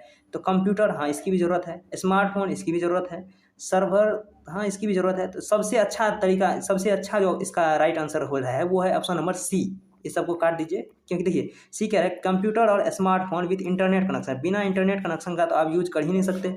तो फिर आपका सिर्फ कंप्यूटर लेकर क्या करिएगा, या फिर स्मार्टफोन या सर्वर, कुछ भी काम नहीं करेगा जब तक कि आपको इंटरनेट ना हो। तो यहाँ है कंप्यूटर और स्मार्टफोन, यानी कंप्यूटर या फिर स्मार्टफोन, लेकिन उसमें इंटरनेट कनेक्शन इंपॉर्टेंट है। ठीक है, तो इसका right answer option number C हो जाएगा। जब कोई भी चीज़ आप प्राप्त करना चाहते हैं तो कंप्यूटर या फिर स्मार्टफोन कुछ भी चाहिए, लेकिन उसमें इंटरनेट जरूरी चाहिए। तो इसका right answer option number C हो जाएगा। चलिए अगला, ये कह रहा है Siri and Alexa are called, आपने बहुत सुना होगा और एड्स समय खास करके आप देखते होंगे कि एलेक्सा यानी एलेक्सा ये म्यूजिक चलाओ, एलेक्सा ये कपड़ा दिखाओ, ड्रेस दिखाओ, तो इस तरह से वहाँ पे और स्क्रीन पे चलने लगता है। तो यानी कि एलेक्सा क्या है, आपके कामों को आसान करने के लिए एक असिस्टेंट है, यानी कि smart assistant. Option number B जो है एकदम करेक्ट है। यानी कि सीरी और एलेक्सा एक स्मार्ट असिस्टेंट है, यानी कि आप कह सकते हैं आपका आपके साथ साथ काम करने वाला, आपके बदले काम करने वाला असिस्टेंट है। तो ये हो जाएगा स्मार्ट असिस्टेंट, ये है स्मार्ट बहुत ही। यानी एंड्रॉयड फ़ोन में आपका होता है, या फिर आप किसी भी चीज़ में कनेक्ट कर सकते हो, गाड़ी में भी आजकल ये आने लगा है, ठीक है। तो इसका राइट आंसर क्या हो जाएगा, ऑप्शन नंबर बी हो जाएगा, सीरी और एलेक्सा, 196 का बी। चलिए नेक्स्ट क्वेश्चन तरफ चलते हैं। अगला कह रहा है an important aspect of being a successful entrepreneur is dash, यानी कि एक सफल उद्यमी होने के लिए महत्वपूर्ण पहलू क्या है।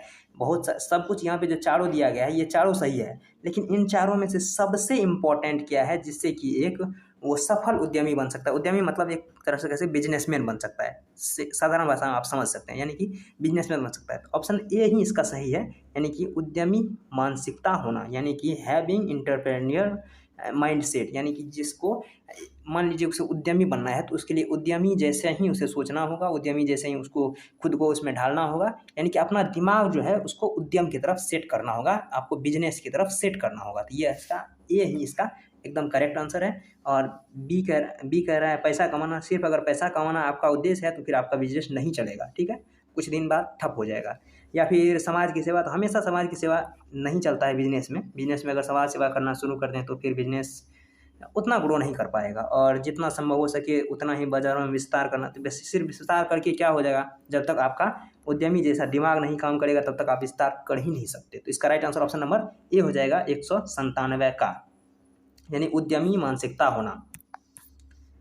अगला कह रहा है knowing what you are good at and what you need to improve on this the quality of dash, यानी कि यह जानना कि आप किस चीज़ में अच्छे हैं और आपको किस चीज़ में सुधार करने की आवश्यकता है। तो ये गुणवत्ता क्या है, यह है सेल्फ अवेयरनेस, यानी कि खुद को अवेयर करना, खुद की जानकारी लेना, ये आपका सेल्फ अवेयरनेस है, यानी 198 का भी इसका यही सही हो जाएगा। चलिए अगला क्वेश्चन कह रहा है taking decision on your oven after carefully thinking, यानी कि कुछ भी आप जो डिसीजन ले रहे हैं वो अपने हिसाब से ले रहे हैं, स्वतंत्र रूप से ले रहे हैं, और सोच करके ले रहे हैं, about then the quality of, यानी कि क्वालिटी के बारे में सोच कर, यानी सोच समझ कर निर्णय लेना, यह किसका गुण है।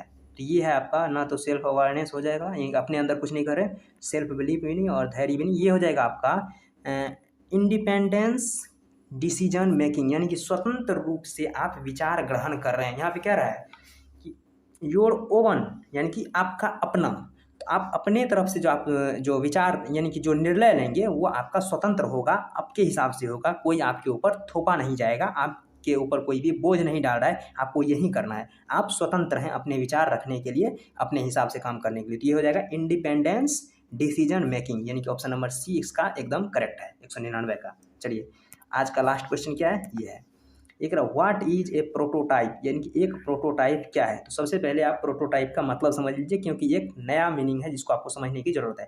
प्रोटोटाइप होता है कोई भी कार्य आप शुरू करना चाहते हैं, मान लीजिए कि, और सबसे अच्छा उदाहरण यही है कि आजकल ये जो एलियन मस्क इंसान है यानी एलॉन मस्क, ये क्या करता है कि सबसे पहले जो भी कार बनाना हो, मान लीजिए टेस्ला बनाना है या फिर कुछ भी करना है, तो उससे पहले एक मॉडल लॉन्च करता है। क्या करता है, ये एक मॉडल लॉन्च करता है कि हमारा कार इस तरह से होने वाला है, फिर उस पर गोली से फायरिंग करके दिखाता है, ये देखो इससे नहीं टूटेगा, तो उसके जो पहाड़ पे चला के दिखाता है, उसको पटक के दिखाता है, यानी कि एक कार बनाता है और प्रॉपर वो कार चलता भी है सब कुछ, यानी कि एक जो नया कार मार्केट में आने वाला है सेम उसी की जैसे एक कार बनाता है और फिर उसको रिहर्सल करके सभी के सामने दिखाया जाता है। तो वही आपका प्रोटोटाइप है, वो जो एक पीस बनाता है लोगों को दिखाने के लिए, रिप्रेजेंट करने के लिए। लोग अगर इसे पसंद करते हैं, ढेर सारे कॉन्ट्रैक्टर इसको कॉन्ट्रैक्ट देते हैं कि हाँ हम इसे खरीदेंगे, तो फिर वो आगे भी इस कार को बनाता है। पहले तो वो एक कार बनाएगा और इसके बाद फिर ढेर सारा कार बनाएगा, यानी कि मार्केट में लॉन्च करेगा। ये सिर्फ और सिर्फ कार पे ही लागू नहीं होता, ये बिजनेस में लागू होता है।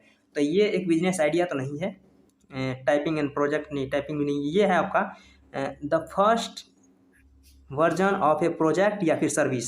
ये सर्विस का या फिर प्रोडक्ट का पहला वर्जन होता है, जो एक निकालता है वो आपका फर्स्ट वर्जन होता है। सर्विस भी हो सकता है, मान लीजिए कहीं आप पढ़ाने जाने हैं, पढ़ाना के लिए आप चाहते हैं, तो वहाँ उसके लिए सबसे पहले आपको वहाँ पे इंटरव्यू लेगा। इंटरव्यू में क्या, वो सब बैठे रहेगा और कहेगा कि मान लीजिए कि मैं एक स्टूडेंट हूँ और आप हमें पढ़ाइए, तो वो भी क्या होता है, पहली बार में आपका पहला वर्जन आपका चेक करना कि आप कैसा कर सकते हैं, तो वही होता है प्रोटोटाइप। प्रोटोटाइप मतलब होता है सबसे पहली बार जो एक बार किया जाता है वो आपका प्रोटोटाइप है। इसका right answer option number D हो जाएगा, ठीक है, the first version of product या फिर the first version of service. तो इसका right answer option number D है।